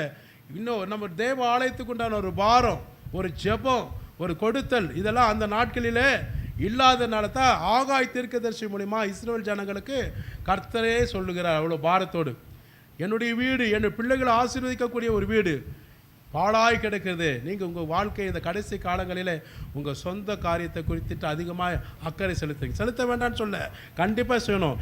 இதில் செலுத்தினீங்கன்னா அதில் கர்த்தர் செய்வார்ன்றார். அல்லேலூயா சொல்லுவோமா? ஆண்டவருக்கு நம்ம ஆலயத்தை கட்டி கொடுக்கும் போது அதன் நிமித்தமாக எத்தனையோ கோடிக்கணக்கான ஜனங்கள் இந்த உலகத்தில் பல மடங்கு ஆசீர்வாதத்தை ரெட்டத்தனையில் 1000 மடங்கு பெற்றுக்கொண்டதெல்லாம் நாங்கள் எங்கள் ஊழியத்தில் நாங்கள் பார்த்துருக்குறோம். அல்லேலூயா. ஆலயத்தில் நாங்கள் கொடுக்கும்போது, தேவ ஆலயத்துக்காக கொடுக்கும்போது, அதை மனப்பூர்வமாக சந்தோஷமாக கொடுக்கும்போது, முறுமுறுக்காமல் புலம்பிக் கொண்டு குற்றம் சாட்டி குறை சொல்லி கொடுக்காம சந்தோஷமாக, என் தகப்பன் வீடு, நான் வாசம் செய்கிற இடம், என் அப்பா வாசம் செய்கிற இடத்துல நானும் அவரோட கூட வாசம் செய்கிற இடம், எனக்கு எல்லாவற்றுக்கும் எல்லாமான இந்த ஒரு புகுந்த வீடு, நிரந்தர வீடு, என்னை வழி நடத்துகிற வீடு, பரிசுத்த வீடு, வானத்தின் வாசல், அற்புதங்கள், அடையாளங்கள் எல்லாம் இந்த இடத்துல எனக்கு காண்பிக்கிற வீடு எனக்கு ரொம்ப முக்கியம். அல்லேலூயா. இந்த எண்ணம் தம்முடைய ஜனங்களுக்கு வேணும்னு சொல்லி ஆண்டவர் பேசுகிறார். அல்லேலூயா. எபிரேயரில் பாருங்கள், அங்கே வாசிப்போம்னா ஏசாயா தீர்க்கதரிசியில் வேண்டாம், இது யோபு 5:24 பாருங்கள். இப்படி கொடுக்கும்போது உங்களுடைய கூடாரத்தை விசாரிக்கும் போது நீங்கள் சமாதானத்தோடு நீங்கள் அதாவது உங்கள் கர்த்தர் உங்கள் கூடாரத்தில் எப்படி இருக்கும், சமாதானத்தை காண பண்ணுவேன்றாரு. உங்களுடைய கூடாரத்தை வாசஸ்தலத்தை விசாரிக்கும் போது ஒரு குறைவு நீங்கள் காண மாட்டீர்கள் என்றார். வாசிங்க யோபு 5. உம்முடைய கூடாரம் சமாதானத்தோடு இருக்க காண்பீர்கள். எப்போ நீங்கள் ஆண்டவருக்காக செய்யும்போது, கர்த்தருக்காக கொடுக்கும்போது, அவருடைய ஆலயத்துக்காக பிராயசப்பட்டு கொடுக்கும்போது, நீங்கள் எவ்வளோ சம்பாதிச்சாலும் சம்பாதிக்காட்டியும் உங்கள் குடும்பம் எப்படி இருக்குன்னா சமாதானத்தோடு இருக்க காண்பீர்கள். நீங்கள் தங்கி இருக்கிற கூடாரம் எப்படி இருக்கும்? பிரச்சனை இருக்காது, வறுமை இருக்காது, குறைவு இருக்காது. சமாதானத்தோடு உன் பிள்ளைகளோட சன்னதிகளெல்லாம் இருக்க நீ பார்க்க உதவி செய்வென்றார். அடுத்தது, வாசஸ்தலத்தை விசாரிக்கும் போது குறைவை காண மாட்டீர்கள். அப்போ எந்த மனுஷனும் இந்த பஞ்ச காலத்திலும் சரி, மற்ற காலத்திலும் சரி, எந்த ஜாதிக்காரர்கள் பாசக்காரர்கள் வந்து உன் வீட்டை வந்து விசாரிக்கும் போது, உன் குடும்பத்தை விசாரிக்கும் போது, உன் சன்னதிகளை விசாரிக்கும் போது, நீங்கள் உங்கள் வாயினால் என்ன சொல்லுவீங்கன்னா, கர்த்தராக இயேசு கிறிஸ்துவுக்கு நான் கொடுத்த ஆசீர்வாதத்தை பெற்றுக்கொண்ட நாளிலிருந்து இந்த நிமிஷம் வரைக்கும் என் கூடாரத்தில் எந்த விதத்தில் ஒரு குறைவு கூட இல்லாதபடி கர்த்தர் என்னை ஆசீர்வாதமாக வைத்திருக்கிறார். கரங்களை தட்டி நன்றி சொல்லுவோமா? குறைவுன்னா வருமானத்தில், பொருளாதாரத்தில் மட்டும் இல்லை, வியாதியில் சந்தோஷம் எப்படியும் சொல்லிட்டு போகலாம். மகிழ்ச்சி குறைவாக இருந்தது, இன்னைக்கு மகிழ்ச்சியாக இருக்கிறேன். சந்தோஷம் குறைவாக இருக்குது, சந்தோஷமாக இருக்கிறேன். வியாதியில் அப்படியே நொண்டிட்டு அடிச்சுட்டு பிரச்சனையில் படுத்துட்டு இருக்கிறேன்.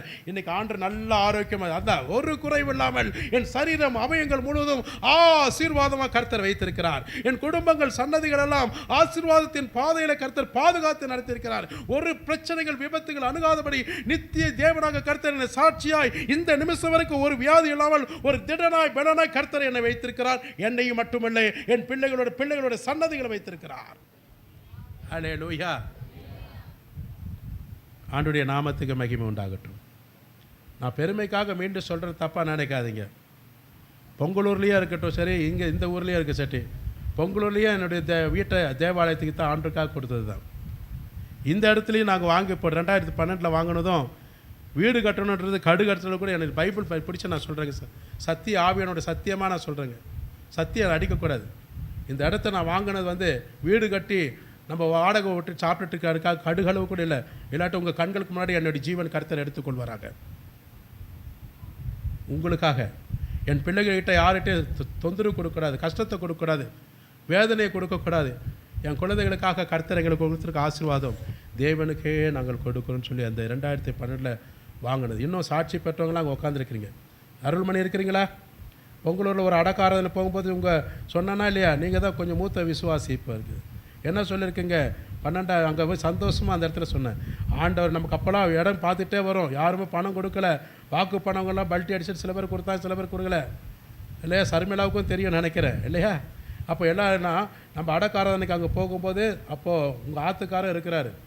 அப்போ என்ன சொன்னாங்க, உங்கள் வீட்டுக்காரர்கிட்டே ரமேஷ்கிட்டையும் சொன்னேன், கூப்பிட்டு சொன்னேன், கர்த்தர் நமக்கு ஒரு நல்ல ஆலயத்தைக்கு இடம் கொடுத்தாருன்னு. ஹல்லேலூயா. எங்களுடைய சொந்த ப்ராஃபிட்டை ஆண்டவருக்காக அப்படியே விற்று அப்படியே இந்த இடத்துல ஆலயத்துக்காக இடம் வாங்கி போட்டது. இன்றைக்கு வரைக்கும் அதே ஒருமான ஆவியோடு நாங்கள் தேவனுடைய ஆலயத்துக்காக கொடுத்து கொண்டே இருக்கிறோம். தேவனுடைய ஆலயத்துக்காக அந்த இடத்தை கொடுத்துருக்கிறோம். கர்த்தர் கொடுத்தார், கர்த்தர் எடுத்தார். கர்த்தருக்கே ஸ்தோத்திரம். எனக்கு சொத்து எங்கே தெரியுமா இருக்குது?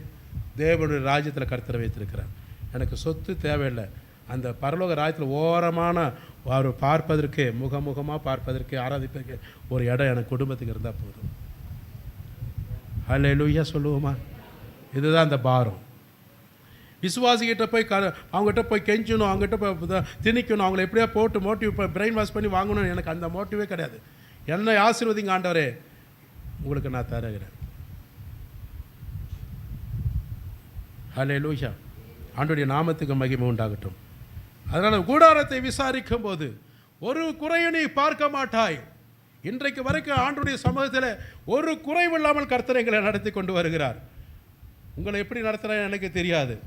ஆனால் ஆண்டவர் இந்த நிமிஷம் வரைக்கும் வேதத்தின் அடிப்படையில் சொல்கிறேன், ஒரு குறைவுகள் இல்லாதபடி ஆண்டவர் எங்களையும் எங்கள் குடும்பத்தை ஆசீர்வாதத்தின் மற்றவர்களுக்கு கொடுக்கத்தக்க ஆசீர்வாதத்தின் மேன்மையாய் கர்த்தர் வைத்திருக்கிறார். கர்த்தருக்கே ஸ்தோத்திரம் உண்டாகட்டும். எதற்காக தெரியுமா? என் தகப்பனுடைய வீடு ஒரு பாவி மன திரும்பின பரலோக ராஜ்யம் சந்தோஷப்படும். எனக்கு அதுதான் ஆசை. ஒரு பாவி அந்த ஆலயத்தில் வந்து உட்காந்து மனம் திருந்தி ஆண்டவரே உண்மை ஏற்றுக்கொள்கிறேன்னு சொல்லி ரட்சிப்பின் வஸ்திரத்தை தரித்தானா, அதனுடைய பரலோகத்துக்கு கூடிய சந்தோஷம் எனக்கு போதும். பரலோகத்தில் கூட அந்த சந்தோஷம் எனக்கு போதும். என் தகப்பனுடைய இருதயத்தின் சந்தோஷம் எது தெரியுமா? ஒரு பாவி தேவ ஆலயத்தில் வந்து மனம் திரும்பும்போது பரலோகமே சந்தோஷப்படும். அந்த சந்தோஷத்துக்காகத்தான் தேவனுடைய பிரியமான அந்த வீட்டை கட்டுகிறோம், ஆலயத்தை. ஆண்டவருடைய நாமத்துக்கு நான் நன்றி செலுத்துகிறேன். ஏசாயா 55:5 பாருங்க, எத்தனை இது நிமித்தம் நீ அறியாத ஜாதிகள் உன்னிடத்தில் வருவார்கள், ஓடி வருவார்கள். எதுக்கு தேடி வருவார்கள்? ஓடி வருவார். எதுக்கு தெரியுமா? உன்னுடைய ஆசீர்வாதத்தில் பங்கு ஏதாவது வேணும்னு சொல்லி கேட்டு பிச்சை கேட்க வருவானுங்க, கடன் கேட்க வருவானுங்க. அல்லேலூயா சொல்லுவோமா? பாருங்க, நீ அறியாத ஜாதிகள் உன்னிடத்தில் ஓடி வருவார்கள், தேவன் உன்னை மேன்மைப்படுத்தியிருக்க வரும் நாட்களில் கர்த்தர் உங்களையும் உயர்த்துவார். எடுத்தவங்க வாசிங்க ஏசாயா 55:5. இதோ நீ அறியாதிருந்த ஜாதியை வரவழைப்பாய், உன்னை அறியாதிருந்த ஜாதி உன் தேவனாகிய கர்த்தரின் நிமித்தமும் இஸ்ரவேலுடைய பரிசுத்தரின் நிமித்தமும் உன்னிடத்திற்கு ஓடி வரும், அவர் உன்னை மேன்மைப்படுத்தி இருக்கிறார். எதற்காக? அவர் உன்னை மேன்மைப்படுத்தி இருக்கிறதுனால தான் உன் சொந்த பந்தம், நண்பர், குடும்பம் எல்லாமே உன்னிடத்தில் ஓடி வருவாங்க. எதுக்குன்னா டெப்பு வாங்குவதற்காக. சரிங்களா? அப்போ எதுக்காகனா, நீ ஆண்டவருக்கு நீ செய்கிற போது கர்த்தர் உங்களுக்கு செய்வாராக. அல்லேலூயா. ஆண்டவருக்காக. ஒரு எக்ஸாம்பிள் சொல்கிறேன்னா, நான் ஒரு தலைமை போதகர் சபைக்கு நான் போயிருந்தேன். அப்போ பார்த்துட்டிங்கன்னா, அப்போ அப்போ ஓட்டுறதுக்கு வீடு தான். பழைய ஆட்களுக்கு தெரியும், ராணிக்கெல்லாம் தெரியுமா தெரியாது, பழைய ஆட்களுக்கு தெரியும். அவர் இப்போ அந்த தலைமை போதகர் பார்த்தா ஓடுது, மழை பெஞ்சுன்னா பூரா தண்ணி கீழே வந்துடும். அப்போ நாங்கள் இப்போது ஃபஸ்ட்டு சர்வீஸுக்கு போனோம்னா பார்த்தீங்கன்னா, அப்போ தண்ணியெல்லாம் வலிச்சுட்டு வெளியில் கொட்டுவாங்க, மாப்பு போட்டு தொடச்சிட்டு பிறகு தான் அதுக்கப்புறம் நாங்கள் ஆராதனை சேர் போட்டு உட்காருவோம். ஆனால் இப்போ அது 3 ஃப்ளோர் ஆயிடுச்சு. ஒரு 1.5 கோடி ரூபாய்க்கு ஆயிருக்குன்னு சொன்னாங்க. இன்ஜினியர் தான் சொன்னார், 1.5 கோடி ரூபா ஆச்சுங்க இப்போ அந்த கட்டடமாக. அப்போ எல்லார்கிட்ட அவர் கேட்டார், ஆலயம் கட்ட போகிறோம், அதனால் நீங்கள் யாரெல்லாம் கொடுக்குறீங்கன்னு கேட்டோன்னே, அப்போ எல்லாரும் கொடுக்கும்போது நாங்கள் என்ன, அப்போ அம்மா பாஸ்டம்மா ஜீவல்ஸ் போடுவாங்க, நகைகள் போடுவாங்க. அப்போல்லாம் நாங்கள் சும்மா விசுவாசியாக தானே போயிருக்கிறோம், அப்போ நகைகள் போடுவாங்க.